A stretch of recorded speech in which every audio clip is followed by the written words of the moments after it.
Nah, ini tadi kita mulai dari fakta pahit. Ternyata banyak ya ya bisnis yang baru dimulai saat menjelang pensiun atau saat pensiun tuh banyak yang gagal. Tapi memang anehnya justru banyak pensiunan yang nekat coba-coba bisnis baru. Yang mana gara-gara itu ujungnya capek, stres, modalnya habis. Bukannya pensiunnya tenang, malah sibuk ya ngurus bisnis, ngurus drama, lupa ibadah. Padahal ada loh bisnis yang memang sederhana tapi terbukti menghasilkan. Nah, apa itu nanti kita akan bahas ya. Nah, yaitu bisnis tempat tinggal. Ya. Kenapa bisnis tempat tinggal ini bisa jadi solusi? Karena selama bumi masih berputar, itu sebenarnya pasar tempat tinggal ini terbuka lebar ya. Karena termasuk kebutuhan pokok dan kuncinya itu dekat dengan kampus yang besar, dekat dengan area perkantoran ya. Karena kemarin orang tua saya juga pensiunan ketika sempat bikin kos-kosan jauh dari kampus atau area perkantoran untuk okupansinya lumayan agak-agak berat begitu. Makanya solusinya tetap memperhatikan ya kaidah-kaidah kunci ya ketika kita bikin properti investasi gitu teman-teman. Nah, mengapa properti ini menarik banget ya? Saya eh, sering banget ditanya, kenapa sih Mas harus properti ya? Karena sebenarnya memang ya ujung-ujungnya 90% miliarder, triliuner atau konglomerat lah itu memang banyak yang investasi di properti, menjadikan properti itu ya menjadi underlying asetnya.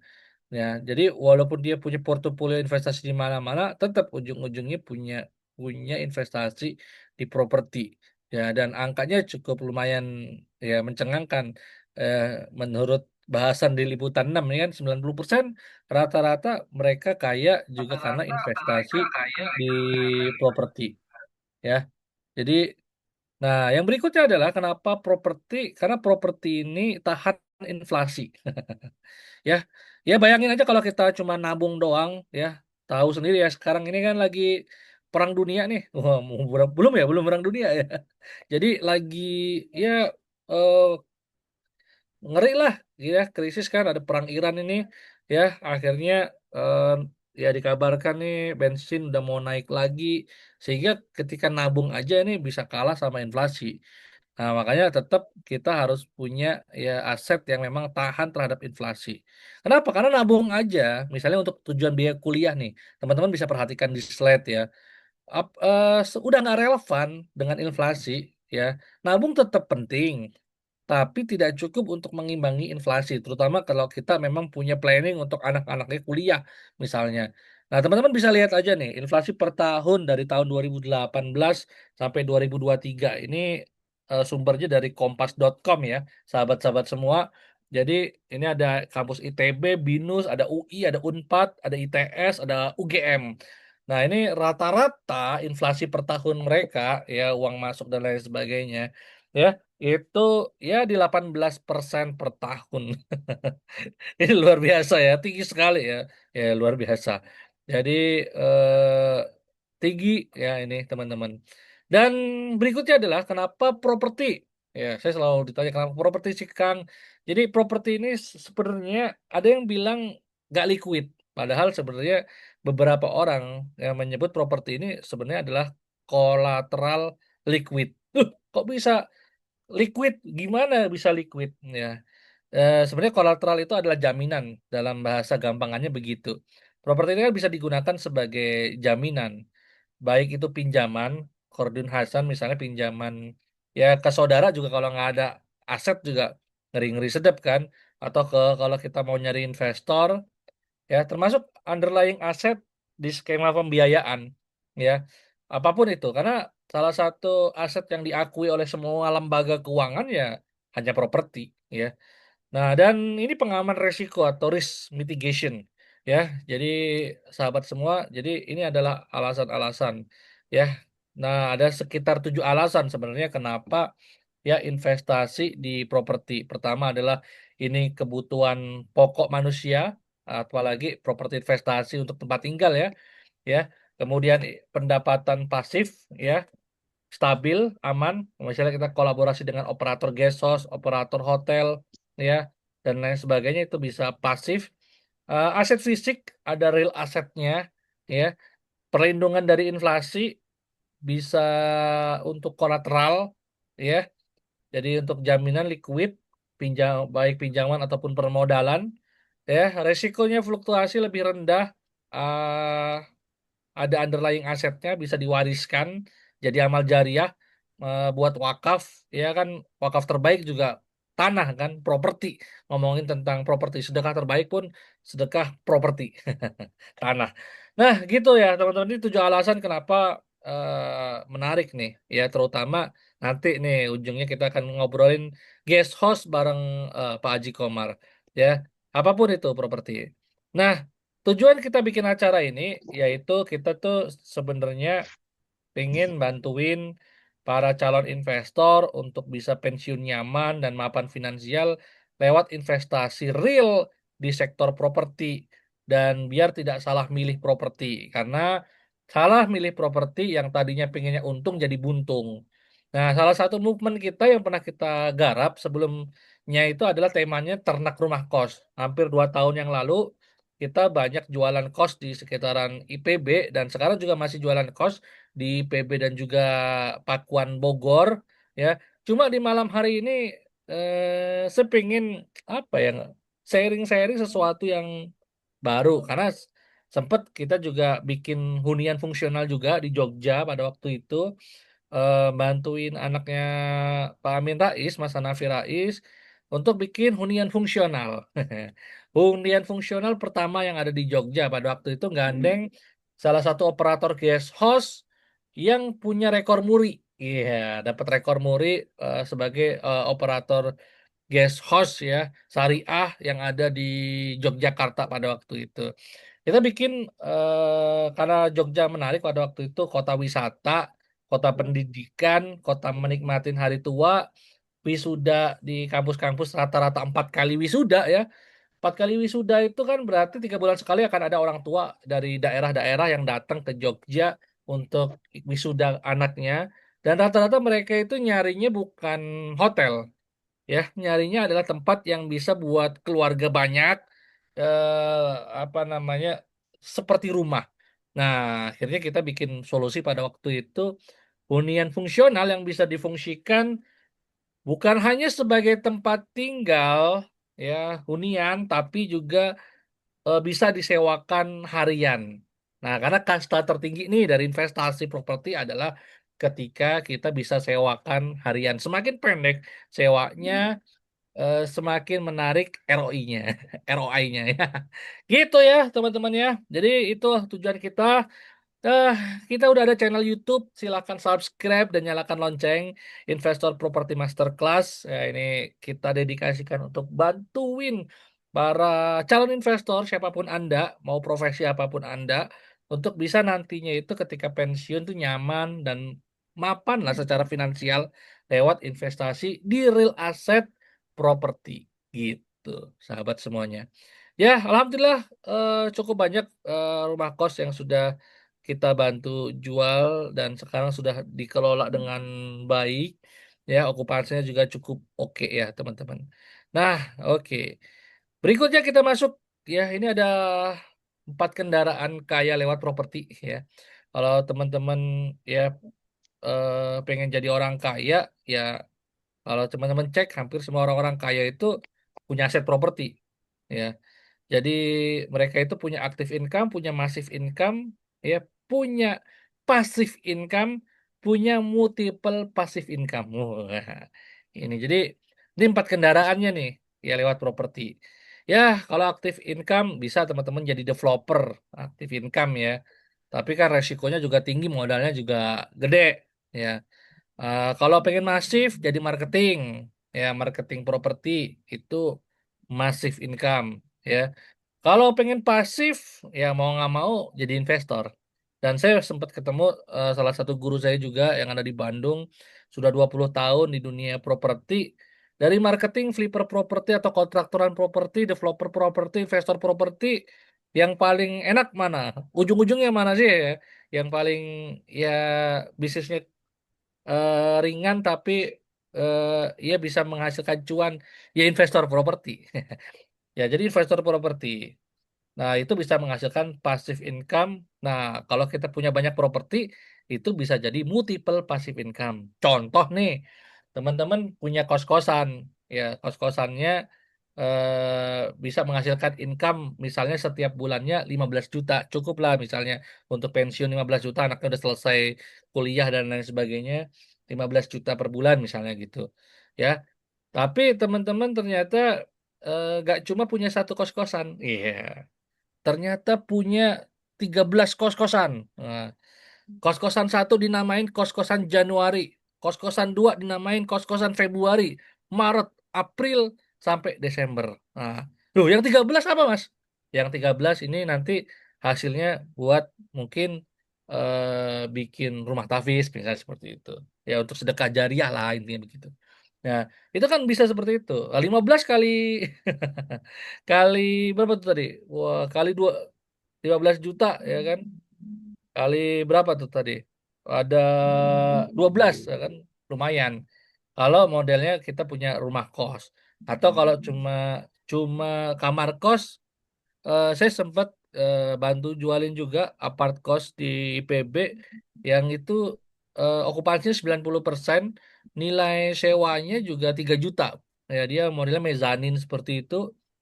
3 juta ya. Kalau kita punya satu kamar 3 juta, berarti kalau pengen punya income misalnya 30 juta, cukup 10 kamar kan? Cuma cukup 10 kamar, itu full furnish. Cukup 10 kamar, ya teman-teman udah bisa punya income 30, hampir 30 juta, ya kan? Nah, itu bisa jadi multiple passive income, gitu teman-teman. Nah, jadi marketing properti, flipper property, developer, investor, ya itu semua menarik, ya. Tapi ujung-ujungnya tengah-tengah nih yang teman-teman nih, yang wakaf properti itu yang jadi ujungnya, harusnya begitu teman-teman. Jadi kalau dipetain tuh begini nih teman-teman. Teman-teman bisa lihat di slide ya, ya. Jadi biar kita itu tujuannya kan penghasilannya aman, pensiunnya nyaman gitu kan. Itu kan ada tangga finansial, mulai dari active income, ya ada massive income. Nah, ketika kita punya massive income ini mulai aman nih penghasilannya.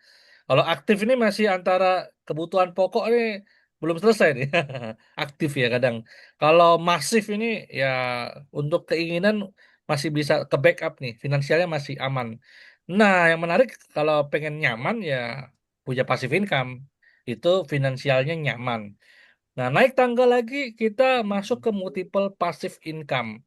Berarti finansial mapan nih. Nah, ini di sini udah mulai apa ya? Bebas finansial lah kata orang-orang Gen Z sekarang kan. Lebih ke ya merdeka finansial, merdeka. Nggak ada tekanan, ya kan?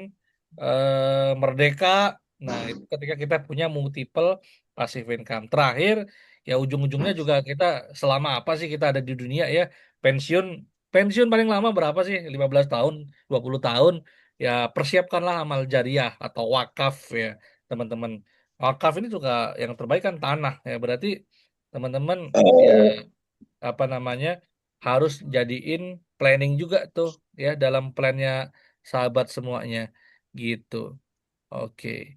Nah, itu sahabat-sahabat semuanya ya. Tadi apa namanya?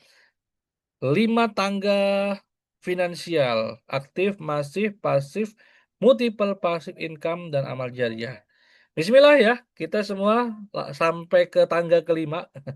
Mudah-mudahan ya sebentar lagi selesai ini kita di finansial mapan gitu teman-teman. Oke, kita akan masuk ke materi berikutnya. Nih, materi berikutnya adalah 3 pasar properti investasi. Kalau sebelumnya biasanya Pak Haji Komar itu selalu jelasin ya di pertemuan-pertemuan sebelumnya bahwa ngomongin market properti itu terbagi menjadi 2 besar. Yang pertama adalah hunian, yang kedua adalah properti investasi. Kalau hunian pun itu ada market secondary market, ada primary market. Ya, primary market atau perumahan itu dibagi menjadi 3, level subsidi, kelas bawah, kelas menengah, ya, sama kelas atas, ya. Itu menjadi 3 bentuk perumahan. Belum market secondary, ya. secondary yang hunian. Nah, ada juga market komersial atau investasi, ya. Nah, market investasi yaitu kita bagi menjadi tiga pasar besar. Walaupun nanti ada bagiannya lagi, adalah pasar yang memang dekat dengan pelajar atau mahasiswa, pasar pendidikan, ya pusat pendidikan. Karena kalau kita nggak paham pasar ini, ya kita invest properti bisa zonk nih, bisa nggak ada okupansinya nih. Yang berikutnya adalah pasar kantoran, pekerja atau pemerintahan. Yang berikutnya adalah pasar wisata. Ada berapa pasar teman-teman? Tiga, ya. Pasar pusat pendidikan, pusat perkantoran pekerja atau pusat pemerintahan, dan pusat wisata, pasar wisata, ya. Nah, kalau pasar pelajar untuk mahasiswa cocoknya buat apa sih propertinya, Kang? Kos-kosan, apart kos, rumah kos, hostel, ya itu cukup menarik nih, ya. Nah, kalau dekat dengan kantoran, pusat pemerintahan ya kontrakan, apartemen, hotel budget, ya. Soho, Soho itu small office, home office, yang biasanya bawahnya tempat kerja, atasnya itu tempat tinggal. Itu nyatuin tempat tinggal dan tempat kerja. Hari ini lagi ruko juga masih cukup oke untuk usaha, ya, usaha sendiri maupun disewakan. Co-working space, ya, ini lagi rame, work from anywhere. Jadi saya ngamatin pertumbuhan coffee shop ya di mana-mana, dan coffee shop yang bisa buat co-working space itu akan jauh lebih oke biasanya. Dan guest house, nah ini nanti yang kita akan bahas guest house nih. Guest house nih menarik juga nih pasarnya. Nah, bisa masuk ke pasar wisata juga sebenarnya, guest house-nya wisata bisa. Pasar pelajar bisa nggak? Bisa juga. Wah, untuk orang-orang yang mau wisuda, bapak ibunya perlu gesos kan? Nah, gesos. Nah, masuk pasar kantoran pekerja, bisa juga. Ya, jadi menarik nih. Nanti kita akan bahas ya lebih detail bersama Pak Haji Komar. Ya, berikutnya adalah pasar wisata. Pasar wisata, wah ini memang apa ya? Sekarang ini kan eranya staycation ya. Setiap ada vacation, staycation. Ya, baik itu luar negeri, umroh, ya termasuk liburan ke Eropa mungkin, ya. Termasuk pasar wisata lokalnya ya nggak main-main ya. Saya kemarin habis dari Wonosobo bersama Pak Haji Komar, itu mengamatin glamping-glamping di sana, cabin-cabin di sana, ya. Bahkan banyak glamping-glamping cabin yang nilai sewanya itu bisa mengalahkan hotel bintang 5, ya. Jadi nilai sewanya bisa jutaan gitu. Itu kan menarik ya. Hotel bintang 5 investasi harus gede, ya, kamar harus banyak. Ya, tapi kalah di OTA atau online travel agent, ya, hanya dengan hotel-hotel kayak villa, glamping, ya gitu. Dan ini lagi banyak trennya, lagi tinggi-tinggi juga nih. Karena trennya meningkat, ya. Jadi tren untuk wisata, lokal wisata ini meningkat, dan mereka sudah bosan banget di hotel beberapa, ya. Tapi hotel tetap, kalau yang memang punya sesuatu value yang menarik, tetap diminatin. Jadi hotel, kondotel, kondotel ini biasanya kalau di Bali sih. Kalau di daerah-daerah yang lain mungkin Bali Jakarta, kalau lainnya masih kurang sih. Villa, glamping, kapling wisata, guest house, pasar pasar wisata. Itu investasi akhirat juga bisa. Ini ada pasar ya, kapling makam, investasi akhirat. eh Beli tanah buat pondok, ini investasi akhirat, gitu teman-teman. Ya, oke, itu tiga pasar properti investasi, ya teman-teman, yang bisa teman-teman ketahui. Ya, jadi kuncinya apa sih? Selama lokasinya dekat dengan kampus dan perkantoran, insya Allah selalu ada yang butuh, selalu ada yang nyewa. Dan konsep properti investasi yang cocok dengan kampus dan perkantoran adalah bisnis kos-kosan dan juga guest house. Ya, ini selama bumi masih berputar, pasar properti itu terbuka lebar, apalagi semakin hari kebutuhan tempat tinggal yang layak ini kan semakin dicari.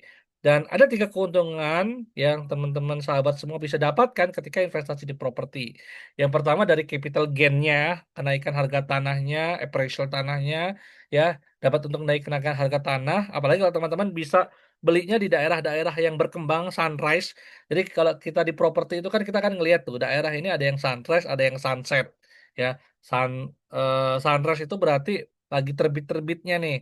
Misalnya Gara-gara di situ ada bandara, tiba-tiba daerah sekitar rame. Gara-gara di situ ada kampus baru besar, daerah sekitar itu rame berkembang. Gara-gara di situ ada tol, nah di situ berkembang. Itu eh, capital gain-nya cukup oke. Kemudian passive income investor. Passive income investor itu seperti apa? Ini ketika kita dapat untung dari yield, ketika kita sewakan dapat cash flow dari properti yang disewakan. Nah, kasta sewa di properti itu ada harian, ada bulanan, ada juga tahunan, ya. Nah, semakin pendek itu semakin menarik untungnya. Ya itu gitu. Walaupun bulanan juga menarik, ya. Sebenarnya semuanya menarik sih. Gitu ya, teman-teman. Nah, yang berikutnya adalah kombinasi nih. Yang ketiga ini kombinasi antara capital gain dan juga passive income. Dapat keuntungan double untung ya, baik dari capital gain dan juga cash flow-nya. Gitu, sahabat semuanya. Ini tiga keuntungan yang teman-teman bisa dapatkan ketika berinvestasi di sektor real property. Asiknya menjadi investor properti itu, Anda tidak tetap bisa berpenghasilan, punya penghasilan, ya, walau tidak mengelola bisnis secara langsung atau pasif. Caranya ya dengan kolaborasi dengan aset manajemen atau operator yang ada dan udah banyak banget sekarang operator atau aset manajemen ya yang menyediakan pengelolaan aset manajemen ini dengan skema bagi hasil. Nah, itu ya teman-teman dari saya sedikit pengantar. Insya Allah ini ada prospektif menarik dari Pak Haji Komar yang bisa teman-teman lihat. Nanti Kang Dila bisa bantu untuk share slide-nya ya, Kang Dila ya, untuk Pak Haji Komar.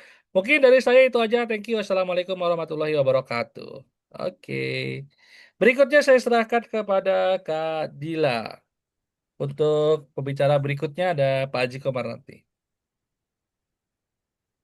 Kak Dila masih Terima kasih bersama banyak, kita? Ya, Bang. oke. Nanti minta tolong di Ya, share slide-nya. siap.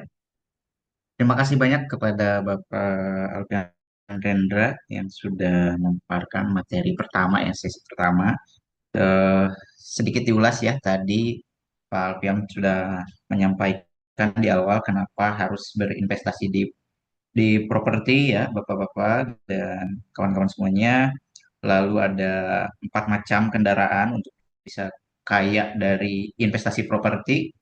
Dan materi yang ketiganya tadi ada 3 pasar, ya, 3 pasar besar properti investasi, ya, mulai dari pasar pelajar atau mahasiswa, lalu ada pasar perkantoran, lalu yang ketiganya ada pasar wisata, yang mana di sini akan ada irisannya ya di pasar wisata ini, kaitan dengan West House ya, di materi utama kita pada malam hari ini.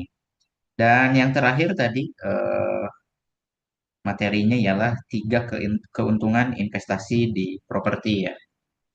Baik, terima kasih sekali lagi kepada Bapak Alpian.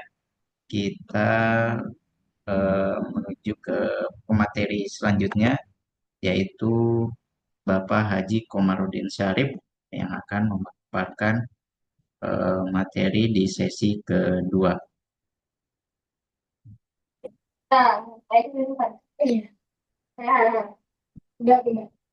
Kepada Bapak Haji Komarudin Syarif, waktu dan tempat dipersilakan. Oke, terima kasih Kak Dila. Ya, suara saya terdengar jelas ya, sahabat semua ya. Terdengar jelas, Pak. Oke, baik.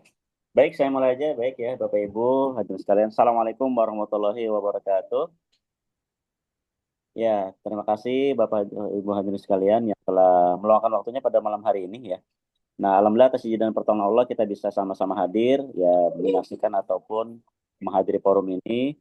Ya, saya yakin Bapak Ibu hadirin semuanya itu punya banyak sekali kesibukan gitu ya, tetapi masih mau menyempatkan waktunya untuk sama-sama hadir di sini ya.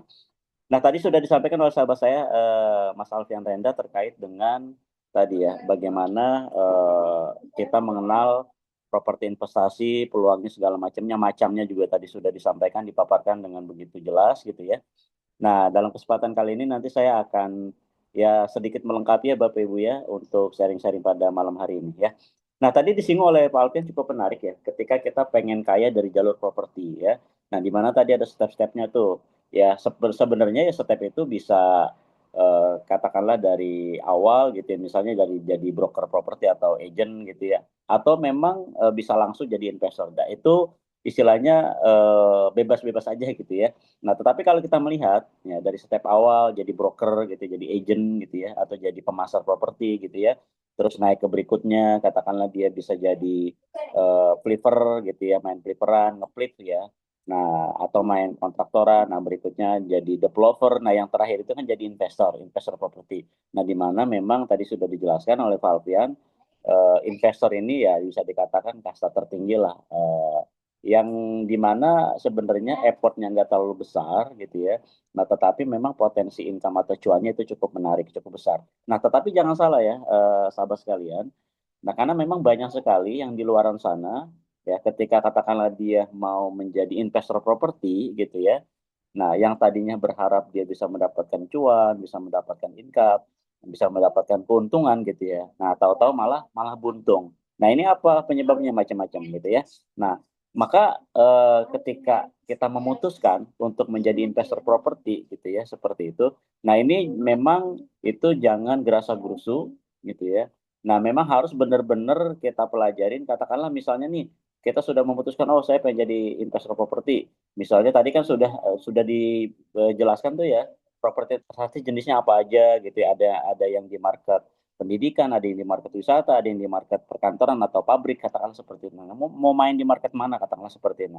Nah, berikutnya nanti kan tahapan berikutnya oke lah, oh, saya mau menentukan di market mana nih. Ketika sudah memutuskan, itu kan nanti, oh apakah memang saya akan katakanlah mengembangkan sendiri gitu ya, saya beli tanah bangun sendiri, atau memang saya emang nggak usah pusing-pusing, nggak usah capek-capek, ya udahlah beli aja produk yang sudah di-develop oleh orang lain atau developer katakanlah begitu ya. Nah, ketika kita udahlah kita pengen yang simple aja gitu, yang pengen yang serba enak gitu ya, serba santai ya, kita beli aja produk yang sudah di-develop developer.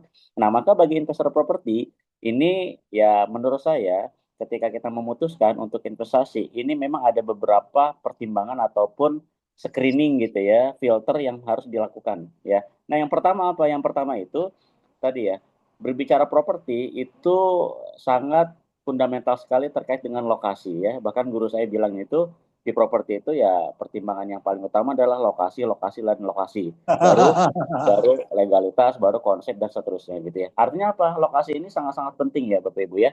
Nah, jangan sampai memang salah pilih lokasi. Nah, ada yang bocor. Jadilah di ini ya, yang bocor suaranya. Nah, jangan sampai memang salah pilih lokasi atau memang nggak tahu lokasinya gitu ya, nggak melakukan katakanlah visibility study-nya gitu ya, main hajar aja gitu ya, main invest saja. Nah, nanti malah yang tadinya pengennya untung malah buntung ya. Nah, tadi sempat disinggung tuh oleh Pak Alfian gitu ya. Dan di mana memang ya orang tua beliau sendiri gitu ya itu pensiunan, lalu uang pensiunnya katakanlah dijadikan kos-kosan.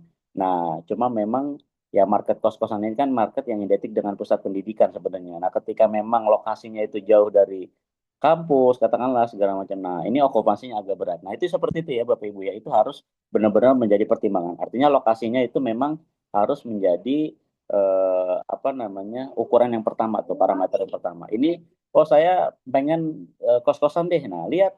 Nah, lokasi yang Bapak Ibu itu beli itu benar-benar dekat dengan pusat atau kampus besar nggak? Atau dengan kampus nggak gitu ya? Dengan pusat pendidikan nggak gitu ya? Kalau memang jauh, bahkan misalnya harus menempuh sekian menit, 15 menit, ya itu cukup jauh ya. Nah, itu agak repot nanti untuk okupansinya atau ketersewaannya. Nah, itu lokasi. Nah, yang kedua apa yang harus diperhatikan? Yang kedua itu penting sekali Bapak Ibu itu melihat track record dari developernya ya. Nah, Bapak Ibu bisa searching tuh, ini developernya udah pengalaman belum sih, ini siapa gitu ya. Apakah selama ini track recordnya bagus atau ada blacklist kah segala macam. Nah, selama ini deliver produknya seperti apa ke konsumen, ada komplain nggak seperti itu. Nah, itu perlu Bapak Ibu ya harus dicek gitu ya, di cross check gitu. Jangan sampai memang Bapak Ibu gitu ya itu belum kenal developernya gitu ya, belum melakukan pendalaman segala macam itu. Apalagi kan kalau bicara investasi properti itu bukan investasi yang kecil ya gitu ya, ada yang ratusan juta bahkan miliaran. Nah, gitu ya. Nah, maka harus benar-benar dilihat track record dari developer. Nah, itu yang kedua yang harus diperhatikan. Nah, yang ketiga apa? Yang ketiga, nah ini yang benar-benar tidak kalah penting, itu aspek legalitas ya Bapak Ibu ya. Ini legalitas nih ya. Nah, jangan sampai kita membeli produk yang legalitasnya bodong. Nah, ini naudzubillah ya. Yang tadinya memang katakanlah kita, oh ini udah jelas kok lokasinya dekat kampus misalnya gitu ya. Tanahnya ada gitu ya seperti itu. Nah, tetapi ternyata Bapak Ibu nggak ngecek, ternyata dia belum punya perizinan si developer ini misalnya gitu ya, bangun asal bangun. Nah, bahayanya nanti ketika ada sidak gitu ya dari dinas terkait, nah nanti bisa dirobohin tuh bangunannya Bapak Ibu ya, kalau memang perizinan proyeknya tidak ada. Nah, maka aspek legalitas menjadi penting. Nah, di properti, legalitas ini bisa kita bedakan atau kita lihat itu menjadi tiga bagian ya. Nah, yang pertama ya kalau kita pengen ngecek gitu ya, legalitas yang pertama adalah legalitas terkait dengan perolehan lahan developer. Maksudnya developer itu buka proyek di situ dulunya akuisisi lahannya, pembebasan lahannya itu dari siapa atau alas hak awalnya itu apa? Apakah alas hak awalnya itu SHM kah, SHGB kah, JIRIK kah, Retersek kah, gitu ya, atau masih AJB kah, atau fair bonding. Nah ini juga kan macam-macam harus dilihat gitu ya. Terus apakah lahan perolehan dari developer itu dari pemilik awal itu ada potensi sengketa kah, gitu ya, atau memang lagi sedang dijaminkan pihak ketiga kah? Nah, itu memang harus di cross check Bapak Ibu gitu ya. Ini clear atau enggak nih? Kalau memang itu enggak clear gitu ya, ada potensi sengketa di sana, maka turunannya kesananya pasti akan ada masalah ya. Nah, maka legalitas yang pertama adalah terkait dengan perolehan lahan dari pemilik awal gitu ya. Nah, itu harus diperhatikan. Nah, legalitas yang pertama. Yang kedua, nah ini tidak kalah penting legalitas apa? Terkait dengan perizinan proyeknya. Nah, ini penting Bapak Ibu ya. Perizinan proyeknya itu apa ya? Tadi apakah memang set plan-nya sudah disahkan oleh set plan fix oleh dinas terkait, BPN dan seterusnya gitu ya, atau baru pra set plan. Nah, kalau masih pra set plan Bapak Ibu, maka nanti ada potensi apa? Dia akan ada pergeseran atau perubahan ya. Bisa jadi perubahannya itu fundamental, signifikan, atau bisa jadi hanya minor. Nah, kalau perubahannya itu mayor, ya itu repot gitu ya. Nah, berikutnya apa? IMB-nya sudah terbit atau belum? Ya, IMB ya, karena memang kalau dulu IMB, kalau sekarang PBG ya, persetujuan bangunan gedung. Sudah ada PBG-nya belum nih? Nah, kalau belum mengantongi PBG, maka akan riskan ketika developer ini membangun. Berarti dia membangun itu tanpa izin Bapak Ibu gitu ya. Belum lagi nanti apa andalalinnya, apakah ada atau tidak gitu ya. Terus dan seterusnya ya. Nah, itu harus dilihat Bapak Ibu, harus dicek ya dari terkait dengan legalitas proyeknya ya. Itu clear atau enggak ya. Nah, yang ketiga yang tidak kalah penting, legalitas terkait apa? Yang akan Bapak Ibu dapatkan ketika Bapak Ibu beli di sana. Bapak Ibu dapat apa nih nanti aspek legalitasnya? Apakah hanya mendapatkan PPJB doang, HJB doang, atau sampai SHM? Apakah SHM-nya nanti Bapak Ibu harus balik nama sendiri, atau memang SHM-nya sudah atas nama Bapak Ibu nanti. Nah, itu harus dikelirkan gitu ya. Nah, kalau sudah dipastikan aspek legalitasnya itu tiga-tiganya itu clear ya, dari perolehan lahan yang diperoleh oleh developer, terus perizinan proyeknya itu clear, terus Bapak Ibu katakan menerima itu sampai SHM atas nama Bapak Ibu. Nah, maka dari aspek legalitas ini dikatakan clear gitu ya. Nah, itu sudah cukup oke. Nah, berikutnya ya tadi udah ya, jadi track record developernya itu harus dicek, lokasinya itu di mana, lokasi proyeknya, apakah lokasinya itu strategis atau enggak, apakah lokasinya itu katakanlah sesuai dengan market okupansi atau tidak. Nah, berikutnya legalitas. Yang berikutnya apa yang tidak kalah penting apa? Yang tidak kalah penting adalah terkait dengan konsep. Ya, maksudnya apa? Ini konsepnya apa? Apakah konsepnya itu nanti guest house kah, rukos kah, rumah kos, apartemen kos kah gitu ya, atau apa gitu ya. Nah, ini memang konsep itu penting Bapak Ibu ya. Kenapa? Karena konsep itu sendiri yang nanti akan memfilter target atau market okupansinya. Nah, ketika misalnya konsepnya memang itu di konsep rukos, rumah kos, berarti kan memang sedari awal developer ini mendevelop gitu ya, bangunan ini untuk disiapkan untuk para ya tadi yang orang yang butuh kos-kosan, entah itu mahasiswa, entah itu karyawan ya, atau pekerja katakanlah seperti itu. Nah, ini konsep Bapak Ibu ya. Nah, jangan sampai memang tadi ya konsepnya itu emang nggak jelas gitu ya.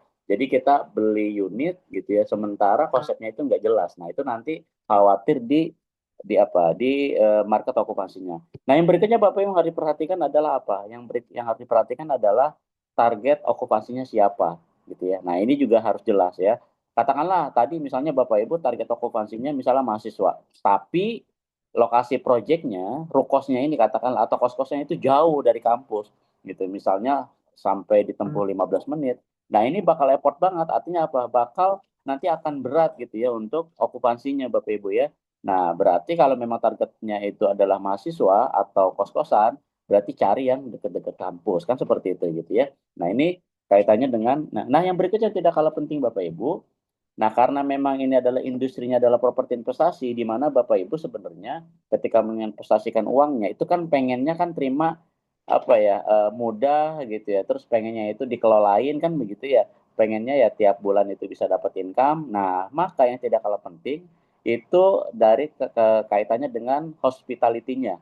Siapa yang nanti akan mengelola gitu ya. Nah, apakah memang Bapak Ibu yang harus mengelola sendiri? Nah, bisa dibayangkan Bapak Ibu tinggal di Jakarta misalnya gitu ya, lalu beli produk properti investasinya di Bogor gitu ya. Lah kalau misalnya yang ngelola harus Bapak Ibu gitu, walaupun katakanlah oh saya sudah usia pensiun deh, jadi secara waktu itu saya sudah oke cukup luang gitu ya. Nah tapi kan kalau dari Jakarta harus ke Bogor gitu ya sekian kali gitu ya. Nah itu kan cukup effort gitu ya. Kosnya juga lumayan, bensin tol sementara apa namanya waktunya juga lumayan gitu ya untuk kontrol segala macam. Nah kalau misalnya sudah ada hospitality-nya atau estate manajemennya, nah itu enak tuh gitu ya. Sehingga nanti Bapak Ibu katakanlah bisa berkolaborasi atau kerjasama dari sisi pengelolaan oleh estate manajemen.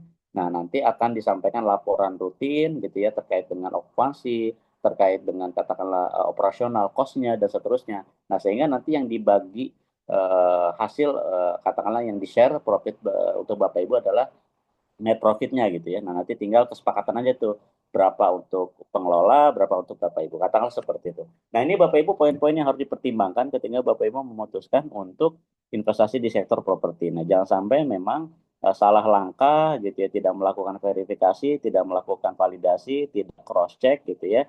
Nah, tidak melakukan feasibility study. Nah, Bapak Ibu, oh, saya mah uang saya banyak gitu ya gitu ya.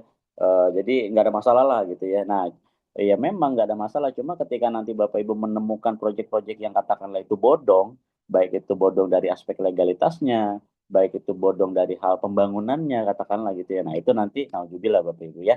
Nah yang terakhir yang tidak kalah penting Bapak Ibu, ya setelah tadi sudah ada katakanlah aspek legalitasnya, track record developernya, lokasinya. Nah itu apa yang nggak kalah kalah penting pembangunannya Bapak Ibu ya. Nah jangan sampai Bapak Ibu beli apalagi yang inden nggak tahu tapi nggak dibangun-bangun gitu ya.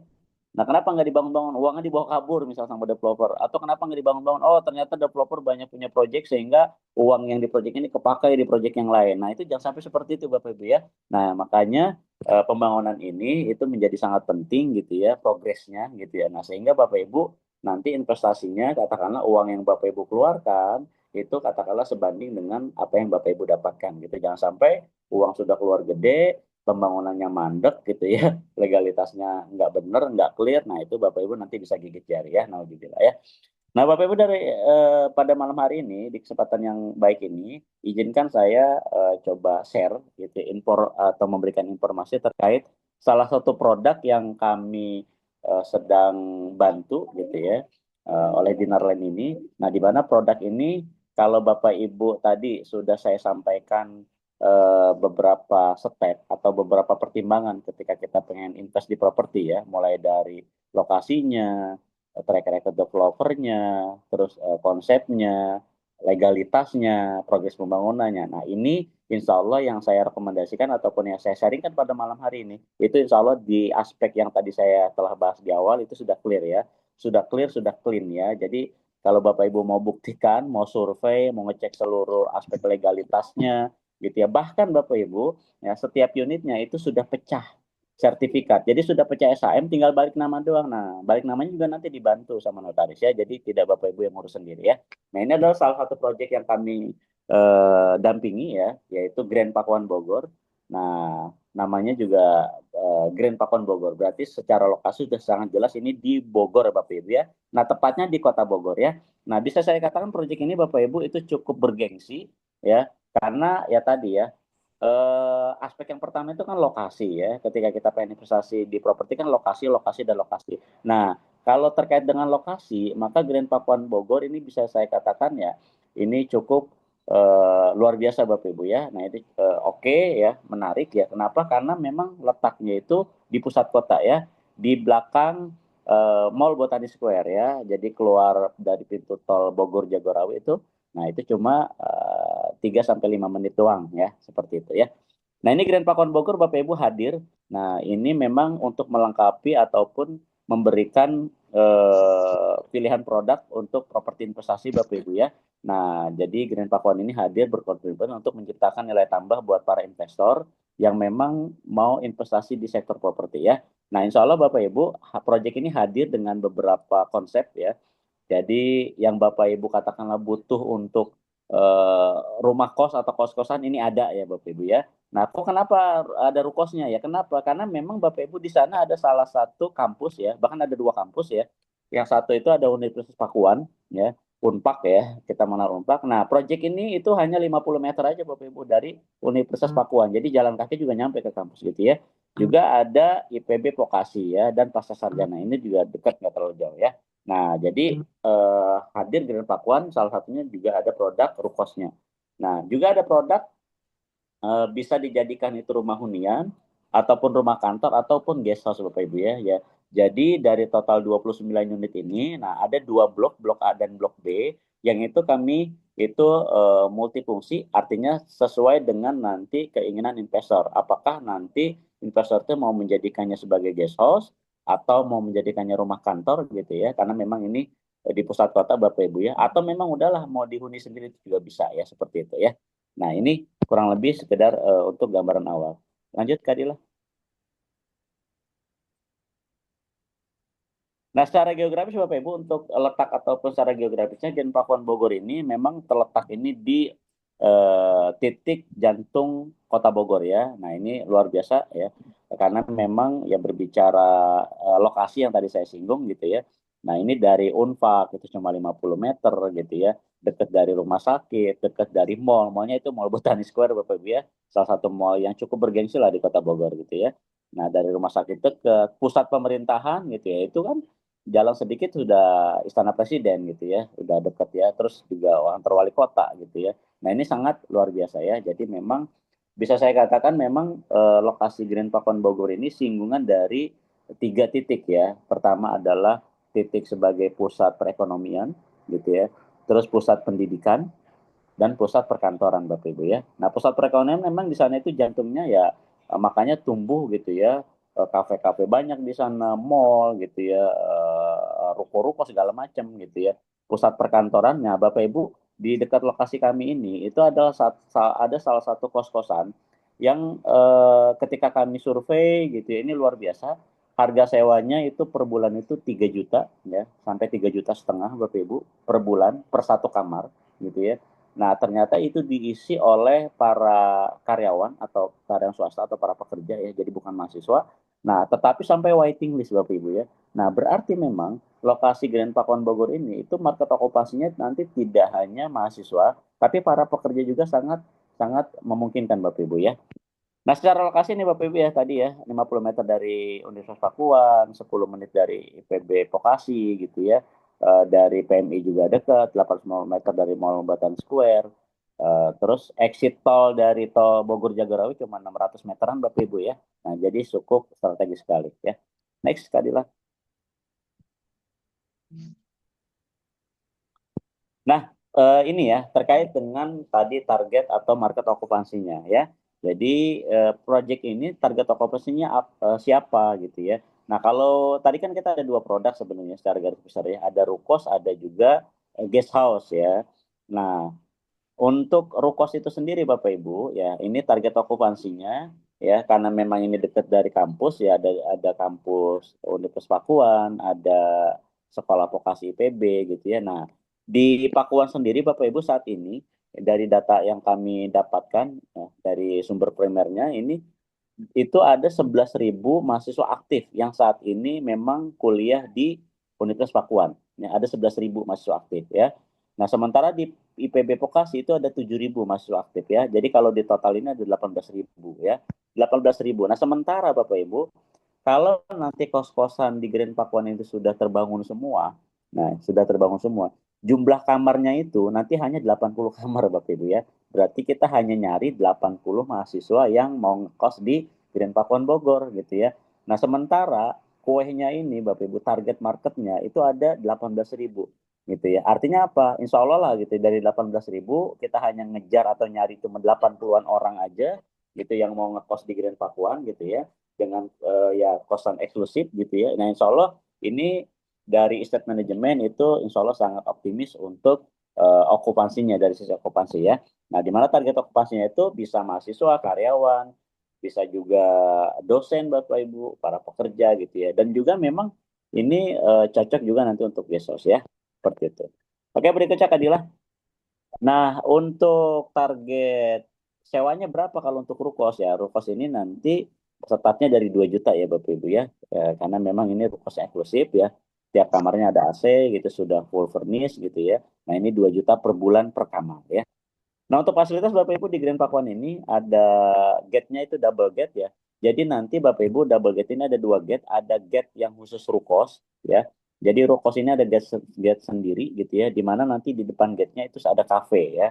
Jadi di sini ada kafenya juga Bapak Ibu ya. Jadi cocok lah untuk ya suasana atau pace mahasiswa gitu atau yang ngekos gitu ya. Jadi ada cafe di depan ya. Cafe ini nanti di benar-benar di depan ya Bapak Ibu ya. Masih di area Grand Pakuan ya.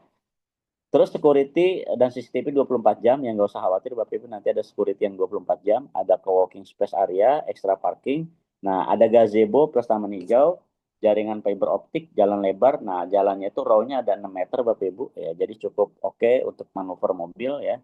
Nah, playground anak-anak, nah dan juga ada kolam renang ya. Nah ini bisa dikatakan nanti satu-satunya kos-kosan di Kota Bogor ya di pusat Kota Bogor yang ada kolam renang ya fasilitas kolam renang ya juga ada kafenya ya.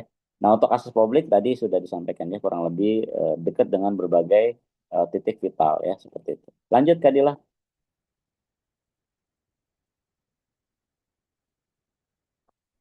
Oke, nah untuk spesifikasi bangunannya, nah ini penting Bapak Ibu ya, biar nggak membeli kucing dalam karung ya.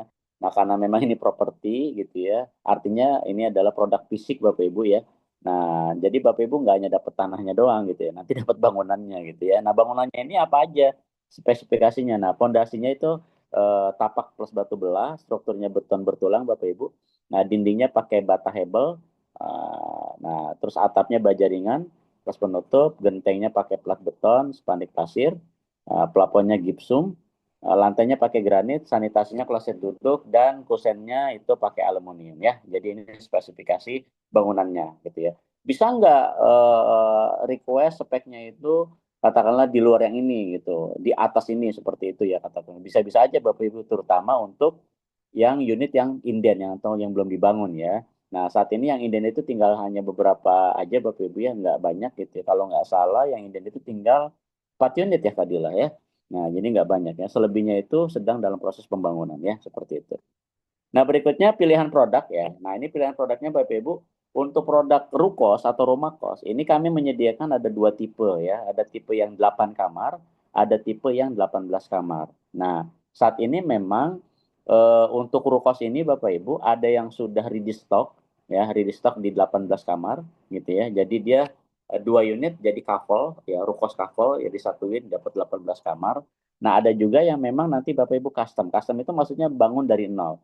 Nah, enaknya kalau custom itu nanti kami bantu untuk desainkan ya baik eksterior maupun interiornya. Juga nanti terkait denah rukosnya itu sendiri Bapak Ibu nanti bisa custom ya. Oh, saya pengen beli 2 unit deh digabungin jadi couple tapi saya pengen jumlah kamarnya misalnya 16 kamar aja misalnya gitu ya. Sehingga katakanlah luasan kamarnya lebih luas itu bisa gitu ya. Oh, saya pengen nanti fasadnya itu kayak begini deh. Nah, itu juga bisa request ya. Jadi Bapak Ibu bisa custom ya. Nah, itu custom juga terbatas ya. Kalau Rukos ini tinggal 2 unit aja, ya itu yang customnya. Nah, sementara di Gesos juga tinggal 2 unit ya, Bapak. Jadi nggak banyak ya. Nah, berikutnya ada tipe yang 18 kamar tadi ya untuk Rukos. Nah, untuk rumah kantor ini bisa difungsikan sebagai rumah kantor, bisa Gesos, bisa juga rumah hunian Bapak Ibu ya. Nah, itu nanti fleksibel ya. Tergantung nanti Bapak Ibu belinya itu mau untuk apa ya. Nah, itu nanti kami akan bantu ya. Kalau misalnya, oh saya pengen beli tapi buat Gesos deh. Nah, nanti nggak usah khawatir. Nanti estate manajemen akan mengoperate ataupun mengoperatori untuk dijadikan Gesos ya. Artinya nanti market okupansinya akan dicarikan, Nah, bedanya kalau di kos-kosan, sewanya bulanan Bapak Ibu nih. Nah, tapi kalau sudah guest house, nah ini sewanya adalah sewa harian, ya, sewa harian, ya. Nah, bahkan kalau tadi kata Pak Alfian itu ya, eh, apa antara sewa bulanan sama sewa harian ya tentu nanti makin lebih gurih sewa hariannya karena memang apa namanya harian itu income-nya lebih gede seperti itu ya. Nah, berikutnya guest house 3 kamar ya dan 4 kamar. Ya, jadi Bapak Ibu ini pilihan produknya bisa rumah hunian atau rumah kantor, bisa guest house, bisa juga rukos. Nah, nanti Bapak Ibu butuhnya yang mana? Itu disesuaikan dengan keinginan dan minat Bapak Ibu ya, seperti itu ya. Produk yang ready stock boleh ada. Produk yang katakanlah mau custom juga silakan, walaupun sudah terbatas ya stoknya gitu ya. Nah, yang custom ini ya. Jadi nanti siapa cepat dia dapat ya. Berikutnya Kadila. Nah, ini gambaran berikutnya adalah kita nanti, nah ini ya, untuk rukosnya Bapak Ibu ya, ini desain fasadnya sama interiornya ya untuk di rukosnya ya ada tipe yang 8 kamar, ada tipe yang 18 kamar. Nah, untuk luas lahan itu semua tipe ya, baik itu guest house, baik itu rukos itu semuanya sama Bapak Ibu ya. Itu luas lahannya di 60 ya, artinya ukurannya 5 kali 12 ya. 5 kali 12 ya untuk ukuran lahannya atau luas lahannya ya. Makanya tipenya itu untuk tipe luas lahannya di 60. Lanjut tadi. Nah, ini ya desain fasadnya, ini pilihan. Nah, ini rumah kantor ataupun guest house ya. Ini ada yang sudah ready stock Bapak Ibu, lagi progres pembangunan, ada yang sudah jadi 100%, ada yang lagi pembangunan sudah 70-80%, ada yang custom ya. Nah, ini untuk di rumah kantor ataupun guest house ya. Nah, ini tersedia tipe yang 3 kamar sama tipe 4 kamar ya, seperti itu. Lanjut Kadila. Nah, ini gambarannya. Oke. Nah, nanti Bapak Ibu tadi saya sampaikan juga kan ada fasilitas kafe ya. Jadi nanti di blok C ini adalah blok untuk rukos ya. Nah, di depannya itu ada kafe 2 unit ya, dijadiin satu, namanya kafe teman nongkrong Bapak Ibu ya. Ya, ini untuk mendukung vibes suasana biar kos-kosannya itu semakin hidup Bapak Ibu ya. Nah, jadi kita nanti ada kafe ya. Nah, insya Allah memang operator kafenya sudah siap, yaitu pakai teman nongkrong Bapak Ibu ya. Ini pun sebenarnya kafe ini dibeli ataupun dimiliki oleh salah satu investor kami ya. Jadi beliau invest beli 2 unit untuk dibangun kafe ya. Lanjut, Mbak Dila. Nah, ini untuk proyeksi income-nya Bapak Ibu ya. Sekedar gambaran Bapak Ibu. Nah, karena memang kalau berbicara properti investasi itu kan harapannya Bapak Ibu kan pengen dapetin income gitu ya. Dari apa? Dari sewanya kan seperti itu ya. Nah, untuk di kos-kosan, nah ini sekedar gambaran Bapak Ibu ya. Nah, saat ini memang untuk yang tipe 8 kamar ya. Tipe 8 kamar itu di tipe 110 60 ya, garing 60. Nah, itu harga unitnya di 2M ya. Ini sudah SHM, sudah full furnish Bapak Ibu ya. 2M ini sudah full furnish. Artinya memang isi kamarnya ya tempat tidur, meja belajar, lemari gitu, AC itu Bapak Ibu nggak perlu lagi mikirin ya karena memang sudah lengkap ya, sudah otomatis dapat ya. Nah, ini di 2M dan ini Bapak Ibu di 2M ini juga harga terbaik saat ini ya. Karena memang ini sebentar lagi akan naik ya. Ini kita belum ada kenaikan harga nih dari kemarin-kemarin gitu ya. Nah, maka cepet-cepetan ya. Nah, ini potensi untuk dasar hitungannya Bapak Ibu ya. Nah, ini kita simulasikan di okupansi 100%. Maksudnya okupansi 100% itu apa?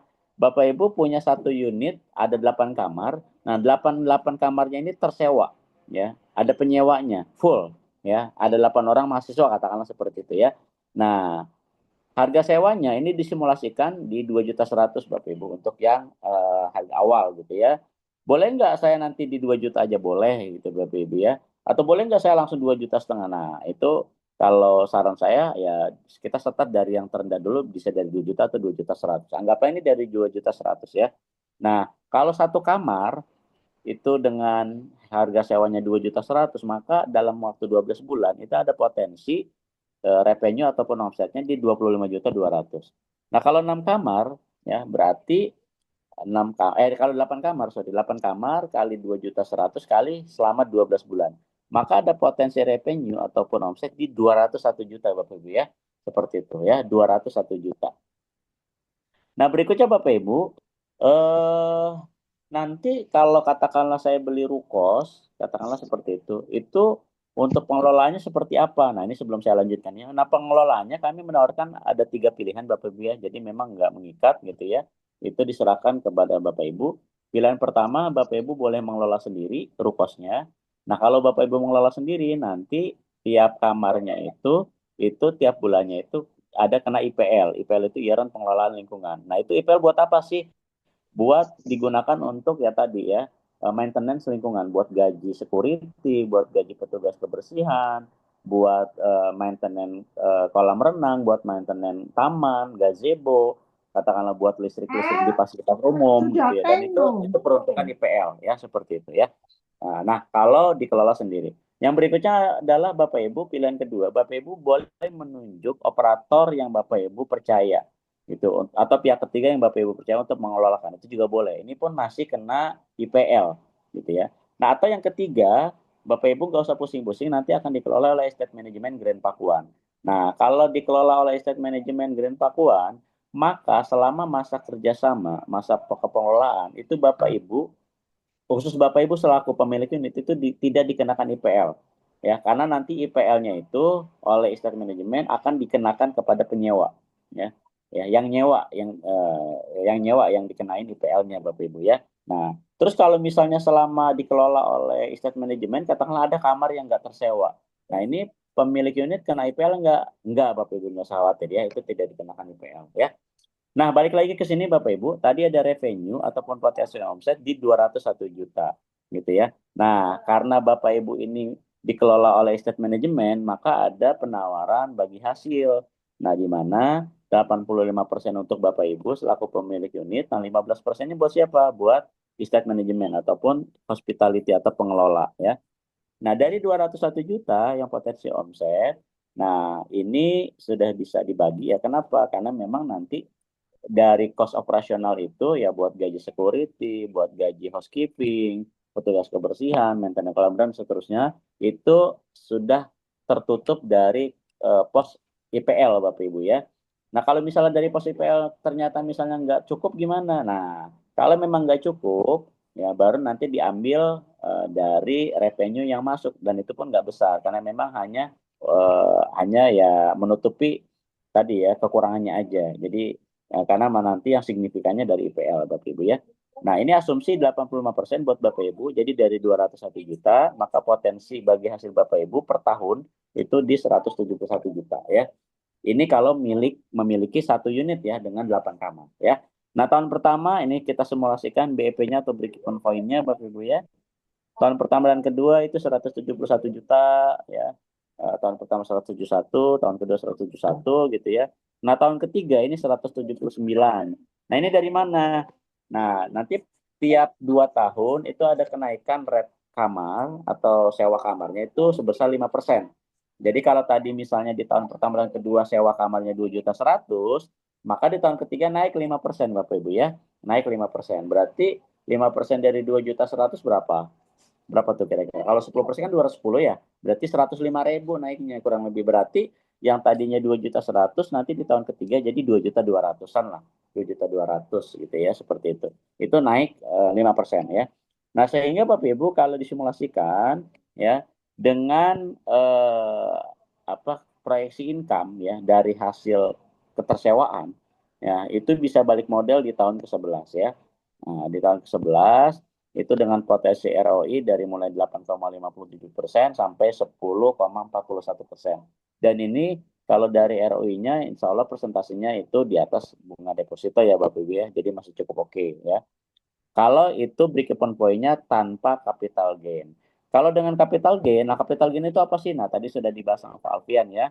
Nah, capital gain itu di mana Bapak Ibu ya. Jadi aset ataupun nilai lahannya yang Bapak Ibu itu miliki di situ itu dihitung kenaikannya. Ya, karena Bapak Ibu berbicara capital gain itu biasanya ya, itu ada kenaikan tuh tiap tahun itu ya 10%, bahkan ada yang sampai capital gain itu naik sampai 20% ya, tergantung nanti lokasinya.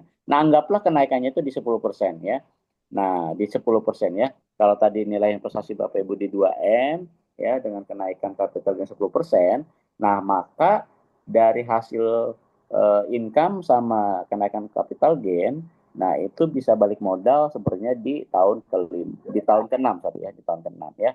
Nah, memang capital gain itu akan terasa ketika nanti unit Bapak Ibu misalnya itu dipindah tangankan atau dijual, bisa seperti itu akan terasa tuh.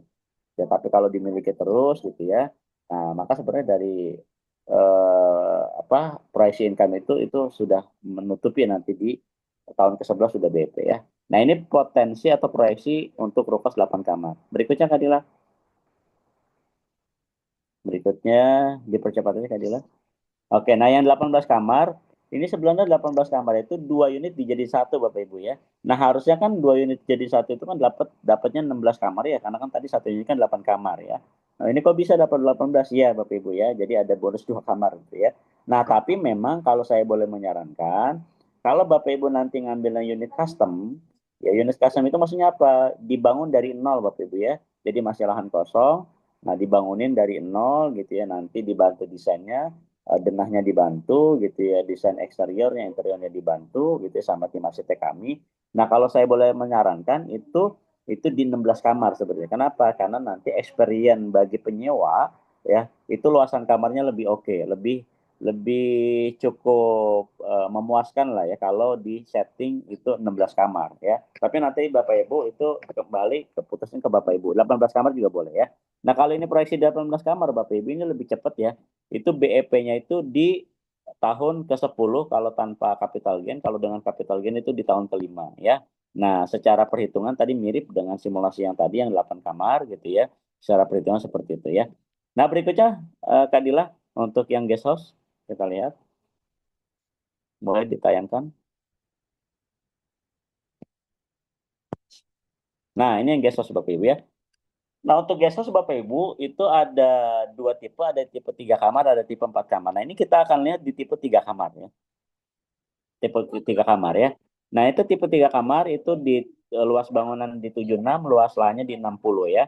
Harga unitnya saat ini, harga terbaik Bapak Ibu, itu di 1,65 miliar ya. Nah, tapi masih non furnish gitu ya. Nah, nanti ada kabar baik Bapak Ibu ya, untuk yang beli cash keras di bulan ini ya, itu kita bonuskan untuk yang guest house-nya itu full furnish ya. Tapi khusus cash keras di bulan ini ya, di bulan April ya untuk promonya ya. Nah, ini lumayan Bapak Ibu ya, untuk furniture kan lumayan tuh nilainya ya. Seperti itu ya. Nah, ini harganya di 1,65. Nah, ini kita simulasikan Bapak Ibu. Nah, ini nggak usah tinggi-tinggi ya, kami yang simulasikan okupansinya itu di 60% aja ya. Jadi nggak bicara 70%, 80%, bahkan tidak bicara 90%. Tapi ini kita bicara di okupansi yang medium lah, di 60% ya. Nah, kalau 60% itu maksudnya gimana? Jadi kalau ini kan sewanya harian ya, beda dengan Rukos yang tadi. Kalau Gesos sewanya harian Bapak Ibu ya. Artinya memang kalau dalam satu bulan itu kan ada 30 malam ya. Nah, maka kalau okupansinya itu di 60%, berarti dari 30 malam itu hanya ada 18 malam atau 18 hari yang tersewa. Nah, itu kurang lebih gitu pengertiannya Bapak Ibu ya. Nah, jadi hanya ada 18 malam aja atau 18 hari ya.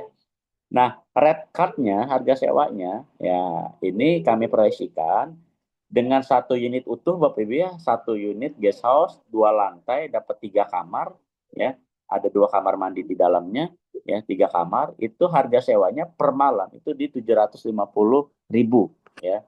Nah, ini lokasi di tengah kota, dapat 3 kamar, Bapak Ibu sudah full furnish, ya, itu satu unit utuh, yaitu harga sewanya itu di 750.000. Kalau kita nginep di hotel aja, hotel gitu ya, katakanlah bintang 3, bintang 4 itu sudah per malamnya ada yang 400.000 Bapak Ibu, itu cuma dapat 1 kamar doang gitu ya.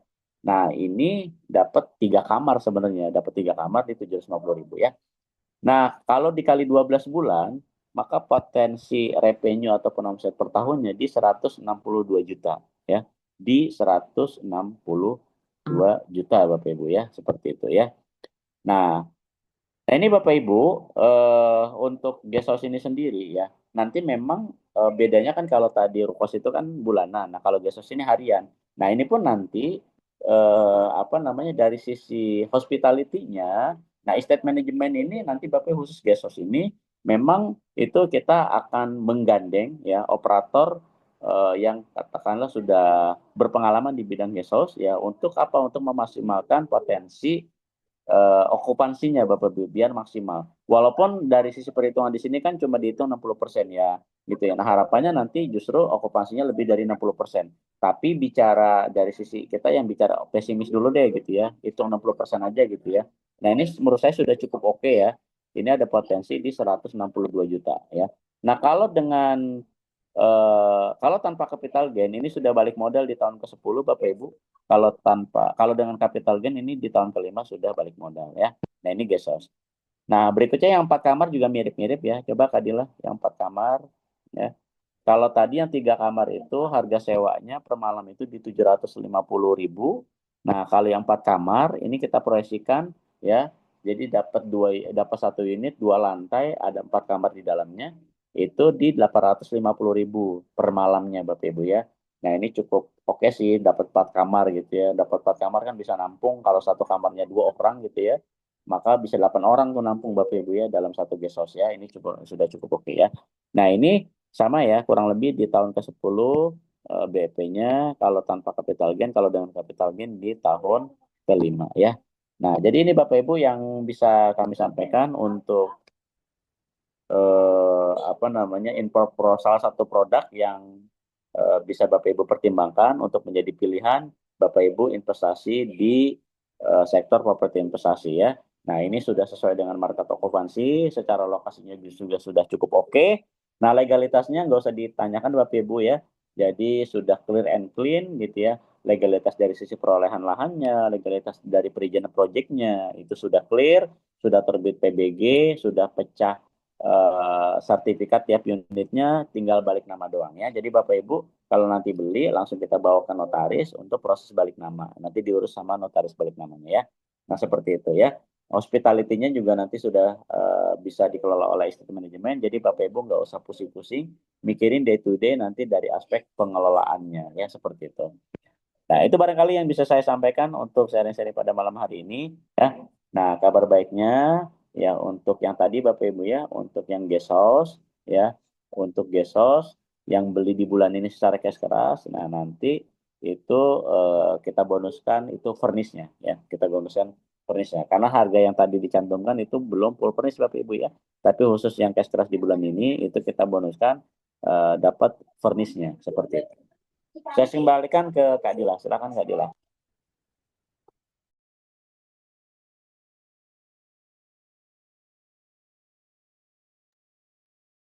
Baik, terima kasih banyak kepada Bapak Haji Komarudin Syarif yang telah menyampaikan materi kedua di malam hari ini ya.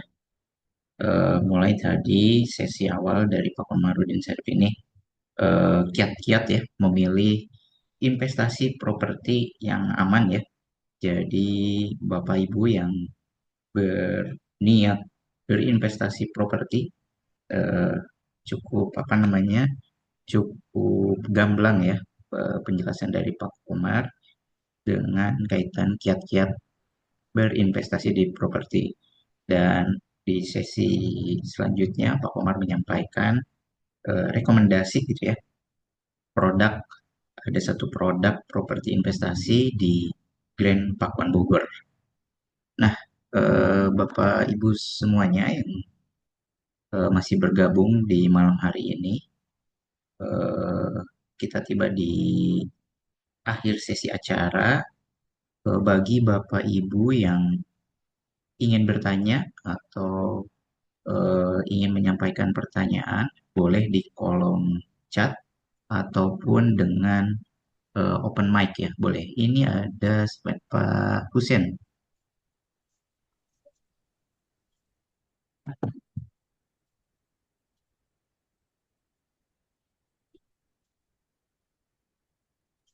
Ada Pak Husen, mangga.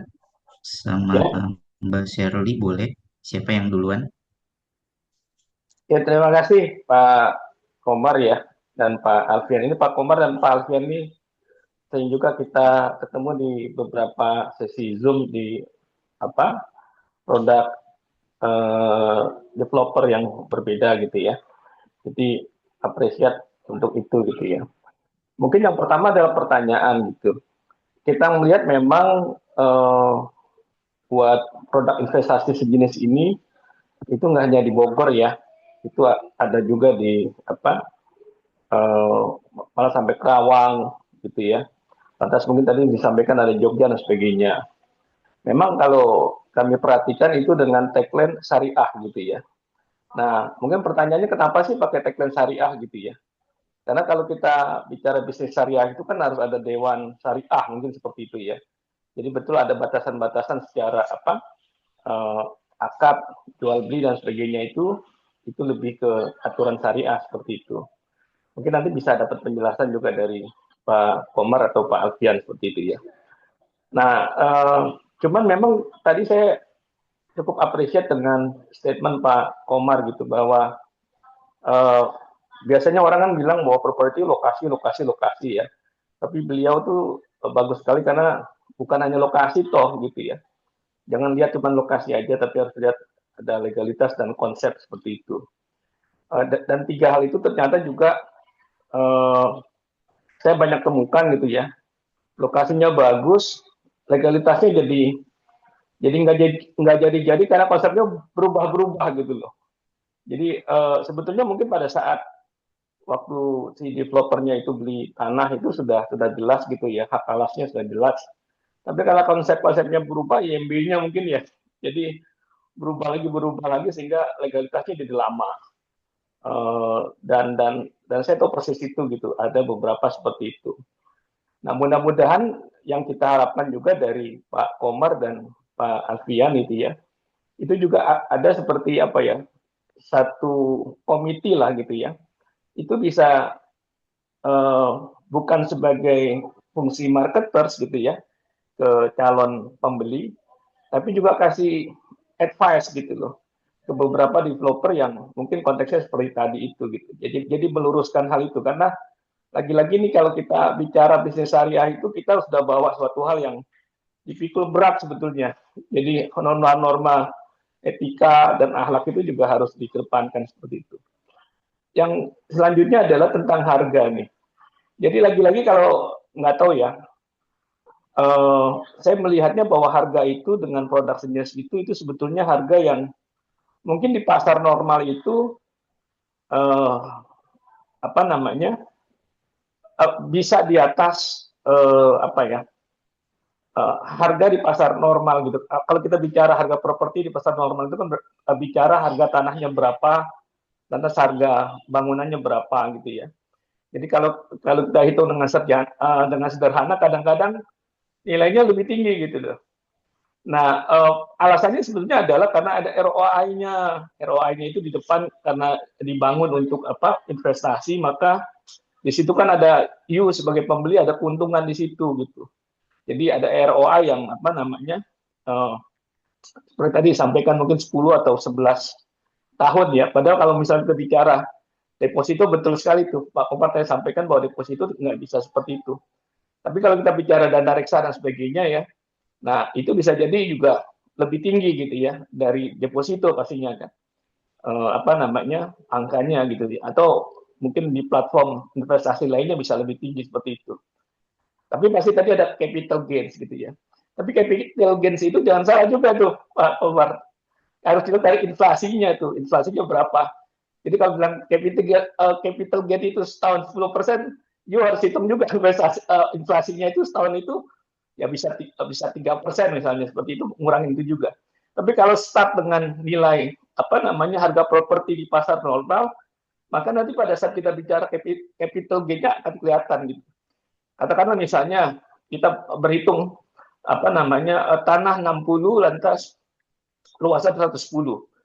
Tanah di situ katakanlah 10 juta ya. Berarti kan ada 600 juta dan 110 itu.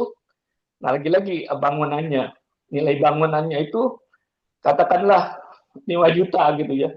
Nah, itu mungkin tidak sampai 2 miliar seperti itu. Ini mungkin hitungan gampangnya ya. Artinya kita bicara kualitas bangunan seperti itu.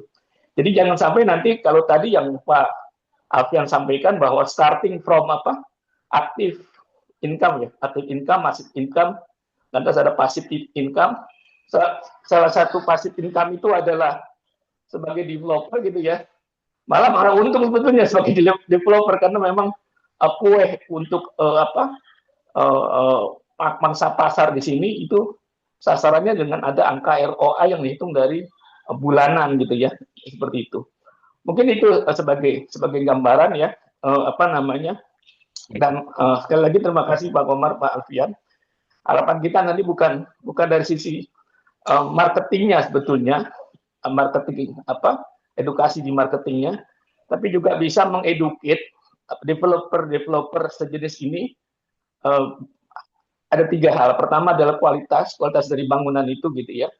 Lantas kedua, kalau memang tagline-nya ada syariah, nah konteksnya harus ada yang membedakan antara syariah dan non syariah seperti itu ya. Saya banyak juga gitu melihat bahwa kenapa syariah gitu, bisnis syariah, karena misalnya syariah tidak boleh menggunakan bank. Ternyata problemnya adalah dia tidak bisa masuk ke pembiayaan bank karena legalitasnya memang tidak masuk gitu ya. Jadi jangan sampai nanti syariah itu cuman hanya sebagai alasan pada saat memang tidak bisa dilakukan pembiayaan secara bank syariah karena ada beberapa legalitas dan sebagainya itu memang tidak masuk. Jadi kalau ada bisnis syariah ya itu jelas sudawan syariahnya itu siapa, lantas apa dasar-dasar yang membedakan dengan syariah. Yang ketiga adalah mungkin bisa jadi itu juga tuh Pak Komar bisa nanti lihat misalnya dengan nilai ini apakah pantas nggak di lokasi yang saya tidak bicara di produk yang hari ini ya, tapi mungkin ada di produk lain gitu ya, di lokasinya yang memang tadi harga tanahnya berapa, lantas nilainya jadi berapa. Mungkin itu. Terima kasih Pak Komar, Pak Alfian. Terima kasih.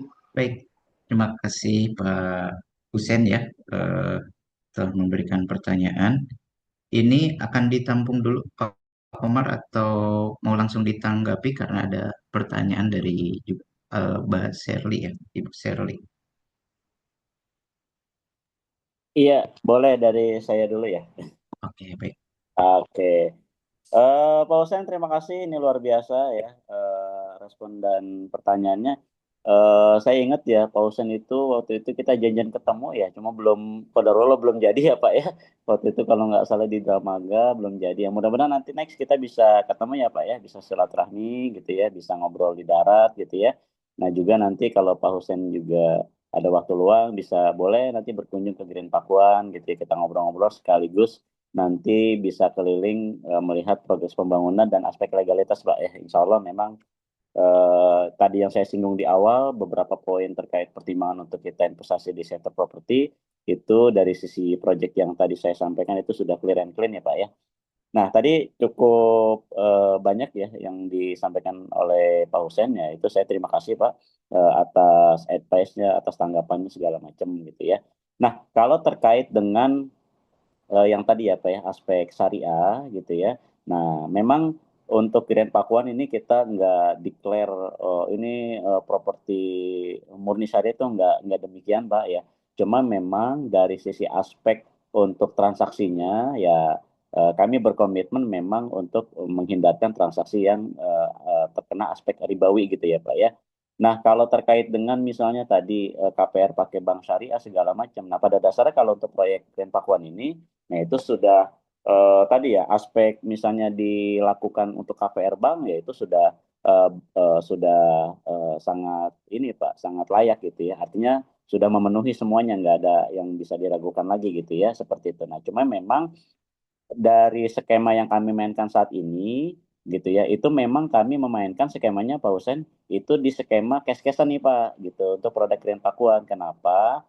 Karena memang ini adalah produk di properti investasi Pak, di mana memang produk properti investasi itu dari sisi karakter ataupun target marketnya ya itu sudah kami sesuaikan dengan target market yang memang itu dia bicaranya kalau nggak cash keras, cash bertahap seperti itu Pak. Jadi memang saat ini memang yang kami rilis ya di press list kami itu untuk cash keras dan cash bertahap Pak gitu ya. Nah itu memang kami belum membuka opsi untuk KPR gitu ya. Misalnya saya pengen ambil 10 tahun atau 15 tahun pakai bank syariah deh misalnya seperti itu. Nah sebenarnya memang kami tidak menutup kemungkinan untuk lembaga keuangan syariah gitu ya. Nah, selama memang tadi dalam aspek atau dalam akadnya itu memastikan ya tadi ya tidak ada unsur ribawinya itu tidak masalah gitu ya Pak ya. Nah, cuma memang karena saat ini kami membukanya opsiannya di skema cash keras dan cash bertahap gitu ya. Dan alhamdulillah gitu ya sejauh ini Pak yang pembeli-pembeli yang sudah bergabung atau investor yang bergabung itu malah dari skema yang kami tawarkan ada apa kan kami menawarkan ada yang 3 bulan, 6 bulan sampai 12 bulan. Itu kebanyakan maksimal di 6 bulan yang saat ini join atau bergabung gitu ya seperti itu. Ada yang cash keras ada yang 6 bulan gitu ya seperti itu. Nah, adapun untuk skema yang KPR ya itu memang belum kami buka opsinya, tapi itu kalau memang ada lembaga keuangan, oh misalnya pembeli atau investor saya pengen pakai KPR dan saya ada lembaga keuangan yang insya Allah ini murni syariah, yaitu kami welcome nggak ada masalah gitu ya seperti itu. Karena memang tadi ya Pak ya aspek yang dikhawatirkan jangan sampai tadi kalau kata Pak Husen syariah ini hanya sebagai justifikasi doang sebenarnya ya karena proyeknya itu nggak layak dapat KPR dari bank misalnya gitu ya karena itu legalitas yang nggak clear misalnya gitu ya. Nah ini di Grand Papan insya Allah nggak Pak ya kalau dari sisi legalitas segala macam itu kita sudah clear and clean ya seperti itu untuk terkait apa yang pertama gitu ya. Nah berikutnya kalau terkait dengan tadi ROI capital gain gitu ya seperti itu ya itu terima kasih sekali atas tanggapannya Pak Husen gitu ya. Tadi juga dikaitkan dengan katakanlah inflasi gitu ya. Nah, di simulasi yang kami berikan tadi sebenarnya kami ingin memberikan gambaran kepada Bapak Ibu gitu ya bahwasanya memang ya karena kan biasanya gini ya Pak ya kebanyakan para investor itu kan sebenarnya pengen aman, nyaman gitu ya. Udahlah, kebanyakan pada main katakanlah di aspek yang misalnya tadi ya deposito segala macam gitu ya. Nah, katakanlah begitu gitu ya. Nah, itu kan kalau kita bicara misalnya di deposito sudahlah misalnya tadi bunganya juga nggak seberapa sebenarnya per tahun gitu ya, belum lagi kehajar inflasi kan begitu ya. Nah ini kan sebenarnya ada opsi lain yang sebenarnya itu tuh nggak melulu di ketika investasi itu ya misalnya main deposito gitu ya, kita bisa di aspek yang real misalnya properti gitu ya, dan ketika di compare atau di tadi head to head dengan bunga bank atau deposito itu masih cukup oke sebenarnya karena capital gainnya itu masih ya walaupun nggak terlalu jauh gitu ya tapi kan insya Allah masih di atas bunga deposito gitu ya dan yang proyeksi tadi itu yang kami simulasikan itu tidak muluk-muluk Pak Husen gitu ya. Kita kami nggak memproyeksikan oh ini ROI-nya sampai 15%, 20% itu enggak gitu ya. Kami bicara simulasi yang katakanlah itu cukup realistis insya Allah gitu ya seperti itu dan itu tadi sesuai dengan yang telah kami paparkan tadi gitu ya. Nah, terus apa lagi tadi Kadilah dari Pak Husen? Saya lupa tadi tuh. Harga jual ya. Oh ya harga jual. Iya iya harga jual. Karena Ya. harga jualnya itu coba nanti di-compare juga Pak Komar dengan misalnya di perumahan-perumahan dari Agung Podomoro atau Betul. Sumareko dan sebagainya ya. Iya Dengan iya ukuran yang sama gitu ya. iya Itu iya. pernah di-compare nggak gitu? Terima kasih Pak. Iya, betul Pak Husen. Nah, jadi gini Pak Husen, ini kan sebenarnya kalau produk, dari sisi produk ini kan, katakanlah produk pertama ada Rukos, Rukos ini rumah kos. Nah, rumah kos ini, ya kalau kami sendiri mengcover dengan Rukos-Rukos yang lain gitu ya, nah bicaranya nggak usah di luar Bogor deh, yang di dalam yang di kota Bogor aja gitu, atau di Bogor gitu ya. Nah, ini kan bicara Rukos itu kan memang menjamur itu kan di sekitar IPB Dramaga tuh ya Pak Husen gitu ya. Nah, itu kami compare ke sana kalau dari sisi Rukos. Nah, cuma memang ternyata ya bisa dikatakan lokasi kami itu nggak apple to apple dengan lokasi di Dramaga. Dari sisi apa? Dari sisi contoh perolehan lahan gitu ya. Nah, kami kan beberapa waktu yang lalu juga mendampingi beberapa developer di sekitar IPB Dramaga sebenarnya gitu ya. Jadi kami tahu betul berapa perolehan lahan developer dari pemilik lahan awal gitu ya. Nah, ini ternyata kami apple to apple, kami bandingkan, kami komparasi, sebenarnya nggak apple to apple gitu ya. Jadi, ya di yang lahan di Rukos di Grand Pakuan, perolehan lahannya, harga lahannya gitu ya, dengan yang di Dramaga itu sudah sangat jauh gitu ya, sudah sangat jauh. Artinya apa? Nilai lahannya aja itu sudah sangat jauh gitu ya. Nah, terus dari sisi harga jual, ya memang kalau kita bicara di Dramaga itu kan di 8 kamar itu bervariasi ya, itu di 1,6 biasanya kalau 8 kamar. Nah, sedangkan kami di 8 kamar itu di 2M gitu ya. Nah, ini kenapa kok terjadi perbedaan harga yang begitu signifikan? Nah, sebenarnya ya tadi ya, karena memang lokasi kami ini itu berbeda gitu ya. Nilai perolehan lahannya dibandingkan dengan yang Dramaga itu jauh sangat berbeda. Terus terkait dengan akses gitu ya. Nah, kita Bapak Ibu bisa bayangkan sendiri lah kalau ke Dramaga gitu ya, itu kan luar biasa ya jarak tempuhnya. Ketika sudah keluar tol itu kan akan menemukan beberapa titik kemacetan tuh gitu ya, mulai dari Yasmin, terus Damaganya itu sendiri dan seterusnya gitu ya. Nah kalau ini kan lokasi insya Allah sudah cukup sangat strategis gitu ya. Keluar tol Bogor Jagorawi itu sudah langsung masuk ke lokasi dekat Universitas Pakuan ya. Jadi seperti itu. Nah, kalau terkait dengan produk di luar itu, katakanlah misalnya rumah real estate, hunian gitu ya. Nah, itu memang kalau yang tadi ya, tadi kan produk kami itu ada Rukos, ada juga Gesos. Gesos ini kan bisa difungsikan sebagai Gesos, bisa juga rumah hunian.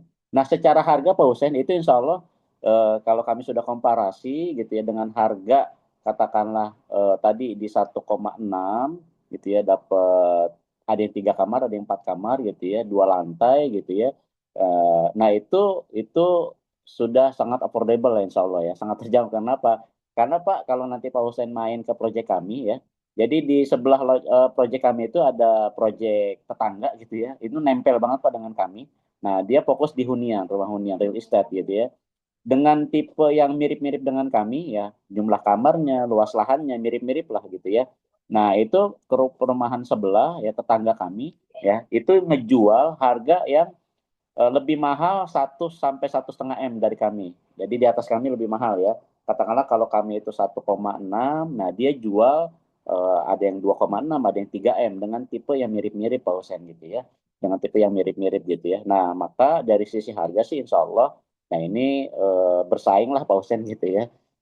Bersaing kami cukup pede atau optimis gitu ya dari sisi harga dan insya Allah memang itu affordable lah kalau dari sisi harga gitu. Apalagi tadi Pak, saya lupa tuh tadi poin pausen karena cukup banyak tadi ya. Ya, terima kasih Pak Komar. Siap, siap, siap. Cukup Pausen boleh lah nanti jawabannya. kalau lagi ada agenda ke Bogor berkabar gitu ya.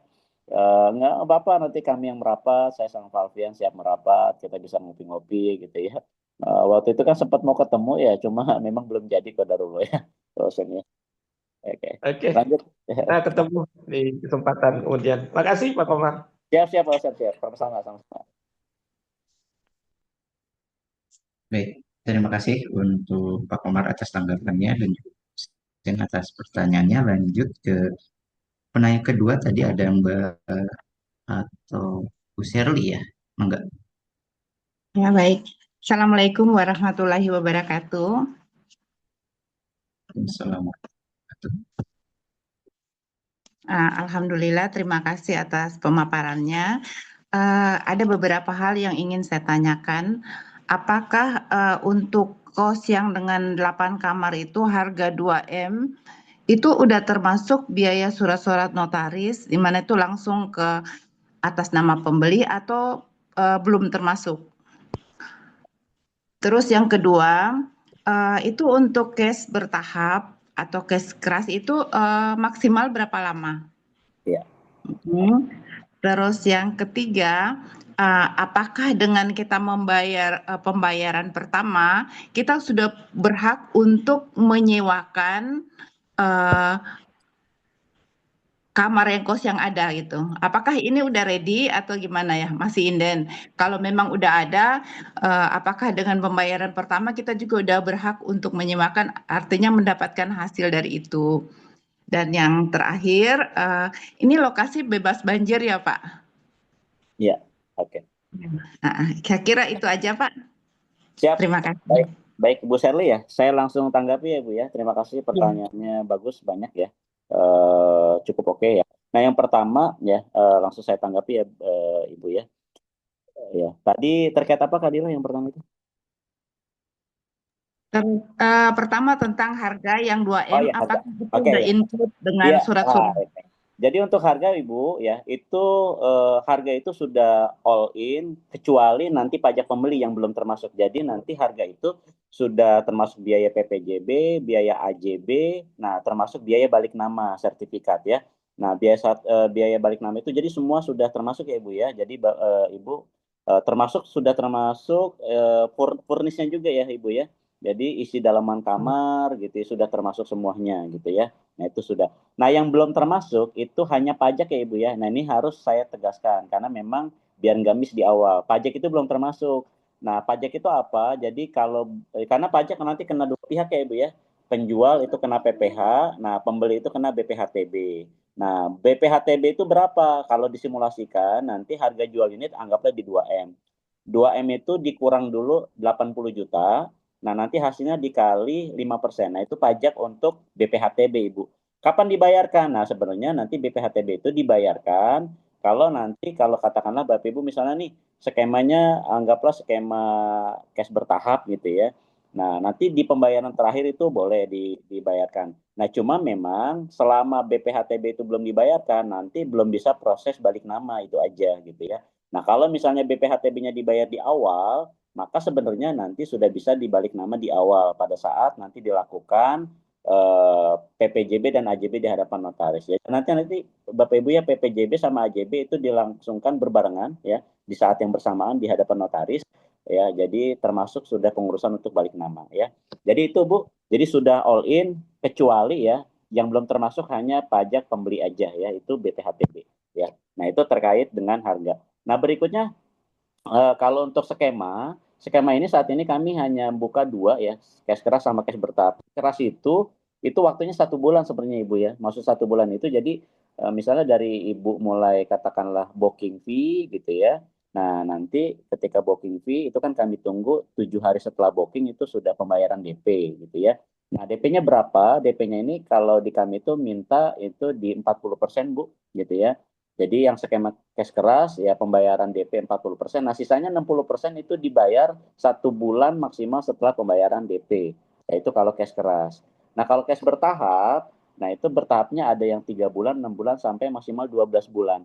Boleh nggak misalnya di atas 2 bulan? Itu sebenarnya bisa, tapi nanti kita ada kebijakan khusus Bu ya. Jadi buy pengajuan. Kalau misalnya Ibu, saya pengen 18 bulan atau 1 tahun setengah atau pengen 2 tahun deh 24 bulan itu ya nanti diajukan bisa-bisa aja nanti oleh BOD nanti akan diputuskan pengajuannya gitu ya. Tapi saat ini press list yang saat ini ada itu di maksimal 12 bulan gitu ya Bu ya. Ada perbedaan harga nggak antara yang 3 bulan, 6 bulan, sama 12 bulan? Nah, sebenarnya kalau di press list, itu sebenarnya yang kami sampaikan itu adalah opsi harga ya Bu ya.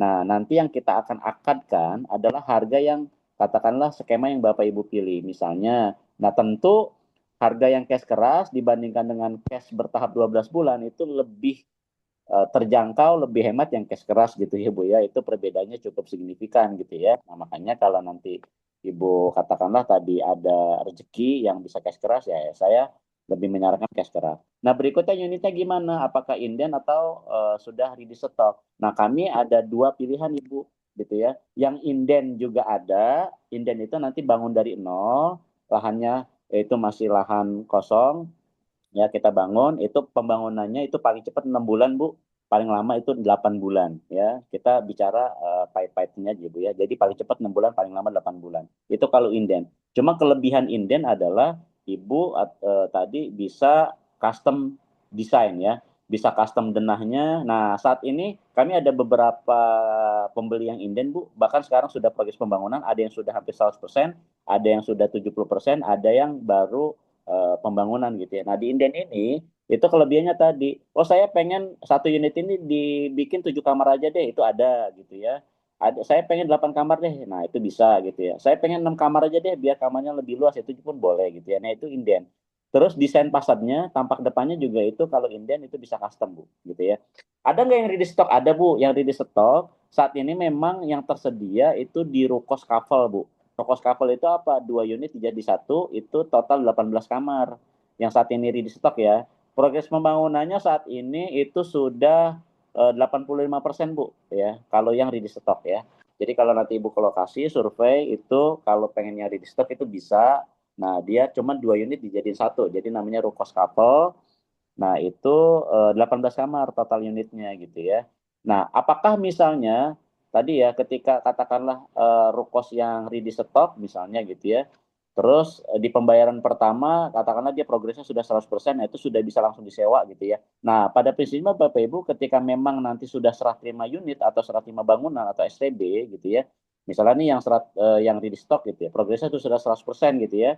Lalu kita langsungkan STB serah terima bangunan. Nah, itu pada sarannya ketika sudah STB itu sudah bisa disewakan. Oh, tapi kan nanti pembayarannya belum belum lunas gitu ya, karena masih terminnya masih ada gitu ya, karena anggaplah ngambil yang 12 bulan. Nah, itu nggak ada masalah, Bu, gitu ya.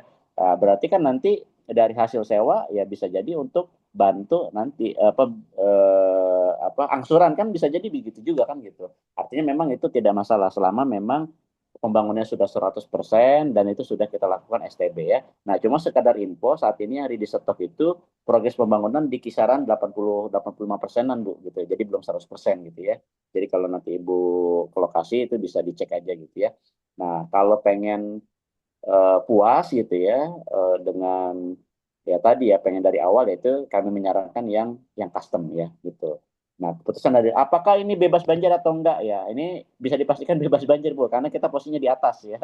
Ya, jadi nanti kalau Ibu ke lokasi gitu ya, nah itu kan nanti misalnya kalau mau dari jalur keluar tol, nanti masuk ke katakanlah ngelewatin depan Botani gitu ya, masuk itu nanti Bapak Ibu akan ada turunan tajam nanti naik lagi. Nah, kita posisi di atas gitu ya. Jadi bebas banjir.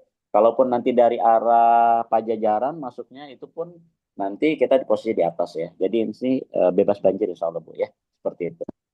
Itu Ibu apakah ada yang terlewat? Barangkali kalau ada yang terlewat silakan aja Iya, Pak. disampaikan aja. Ini satu lagi saya mau tanya, gimana nanti sebagai investor kita ngontrol sewanya?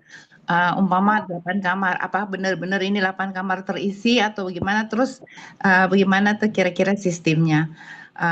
Terus kalau ada kerusakan, apa itu karena aset manajemen kan ada 15% ya? Hmm. Apa itu udah termasuk include kalau ada kerusakan atau itu masih jadi tanggung jawab pemilik? Ya, baik. Pertanyaan yang Makasih. bagus. Ya, pertanyaan yang bagus ya, Bu ya. Nah, tadi kan kami sampaikan ada fasilitas CCTV. Cuma memang CCTV ini adalah CCTV lingkungan ya, Bu ya.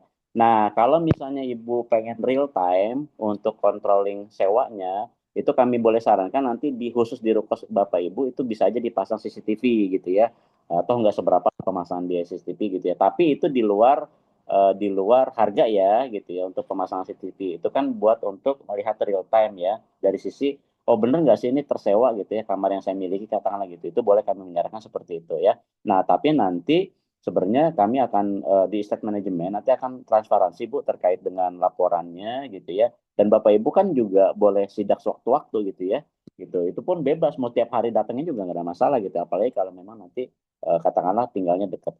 Nah terus kalau terkait dengan maintenance ataupun ada kerusakan seperti apa? Nah selama masa kerjasama Bapak Ibu ya, ketika ada kerusakan-kerusakan, apalagi cuma kerusakan-kerusakan minor gitu ya, nah nanti itu akan ditanggung ataupun di backup oleh cost operasional sebenarnya gitu ya.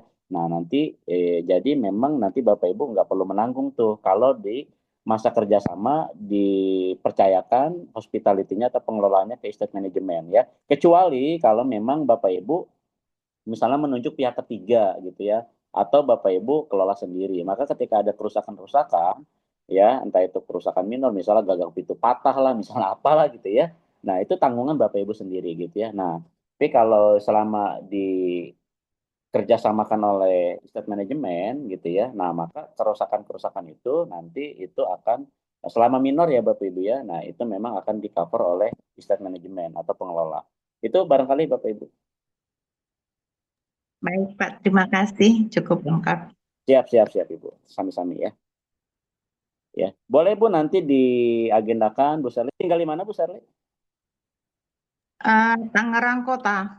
Nah, Tangerang Kota. Boleh nanti apa namanya kalau waktunya luang main-main atau survei gitu ya ke lokasi gitu ya. Atau kalau Bu Serli misalnya sibuk juga kami bisa berkunjung atau datang ke tempat Bapak Ibu untuk silaturahmi nggak masalah gitu ya. Itu Bu Serli ya kami Insya Allah. Insya Allah. diagendakan. Lebih bagus kami cek lokasi dulu kan. Betul, Karena harus Bu. memang Harus. itu yang harus Harus. dipastikan dulu gitu.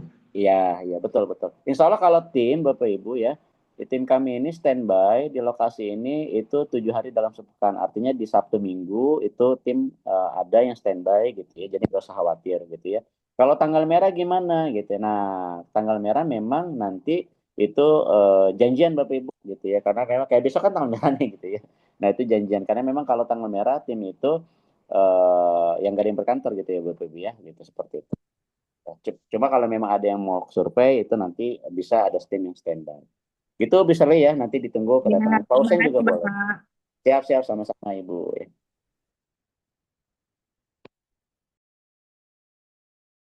Silakan Kak Dila lanjut. Baik, terima kasih untuk Pak Komar dan Bu Shirley. Mungkin barangkali ada pertanyaan dari yang lain.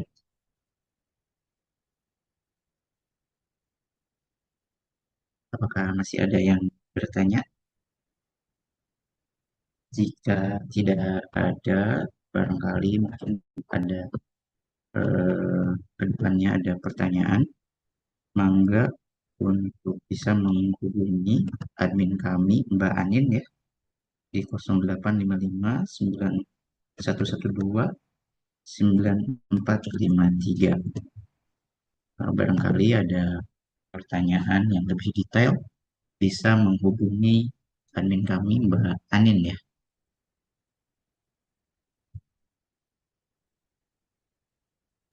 Oh ya Bisa Kak Dila, juga ke iya. ya, siap Barangkali kalau Pak Bapak Komar. Ibu yang mau komunikasi langsung sama saya bisa juga ya. Itu saya nomor saya di kolom chat ya. Di kolom obrolan ya. Yang 0811 11 85 5686 ya. Itu nomor saya ya. Boleh nanti kalau misalnya Bu Serly, Pak Hussein dan yang lain juga mau langsung ke saya nggak masalah ya. Itu nomornya sudah saya share ya di kolom komentar ya. Itu Kak Dilas. Oke, baik. Jika tidak ada lagi pertanyaan, kita akhiri perjumpaan kita di malam hari ini di acara webinar Bangun Pasif Income dari Besos. Mudah-mudahan segala materi yang telah disampaikan oleh Bapak Alfian Rendra dan juga Pak Komarudin Syarif bisa bermanfaat untuk kita semuanya yang bergabung di webinar malam hari ini. Dan bagi Bapak Ibu, sekali lagi yang ingin bertanya lebih detail mengenai informasi properti investasi Bogor, kepada kami bisa menghubungi nomor admin dan juga nomor Pak Haji Komarudin di kolom chat ya.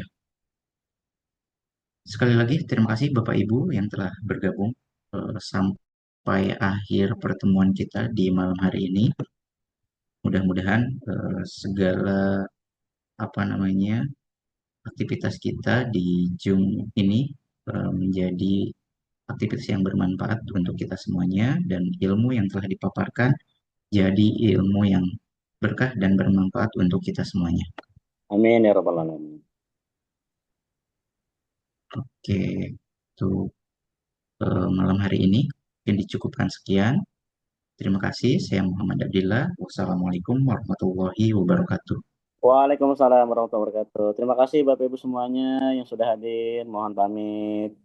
Assalamualaikum. Terima kasih semua. Assalamualaikum. Eh,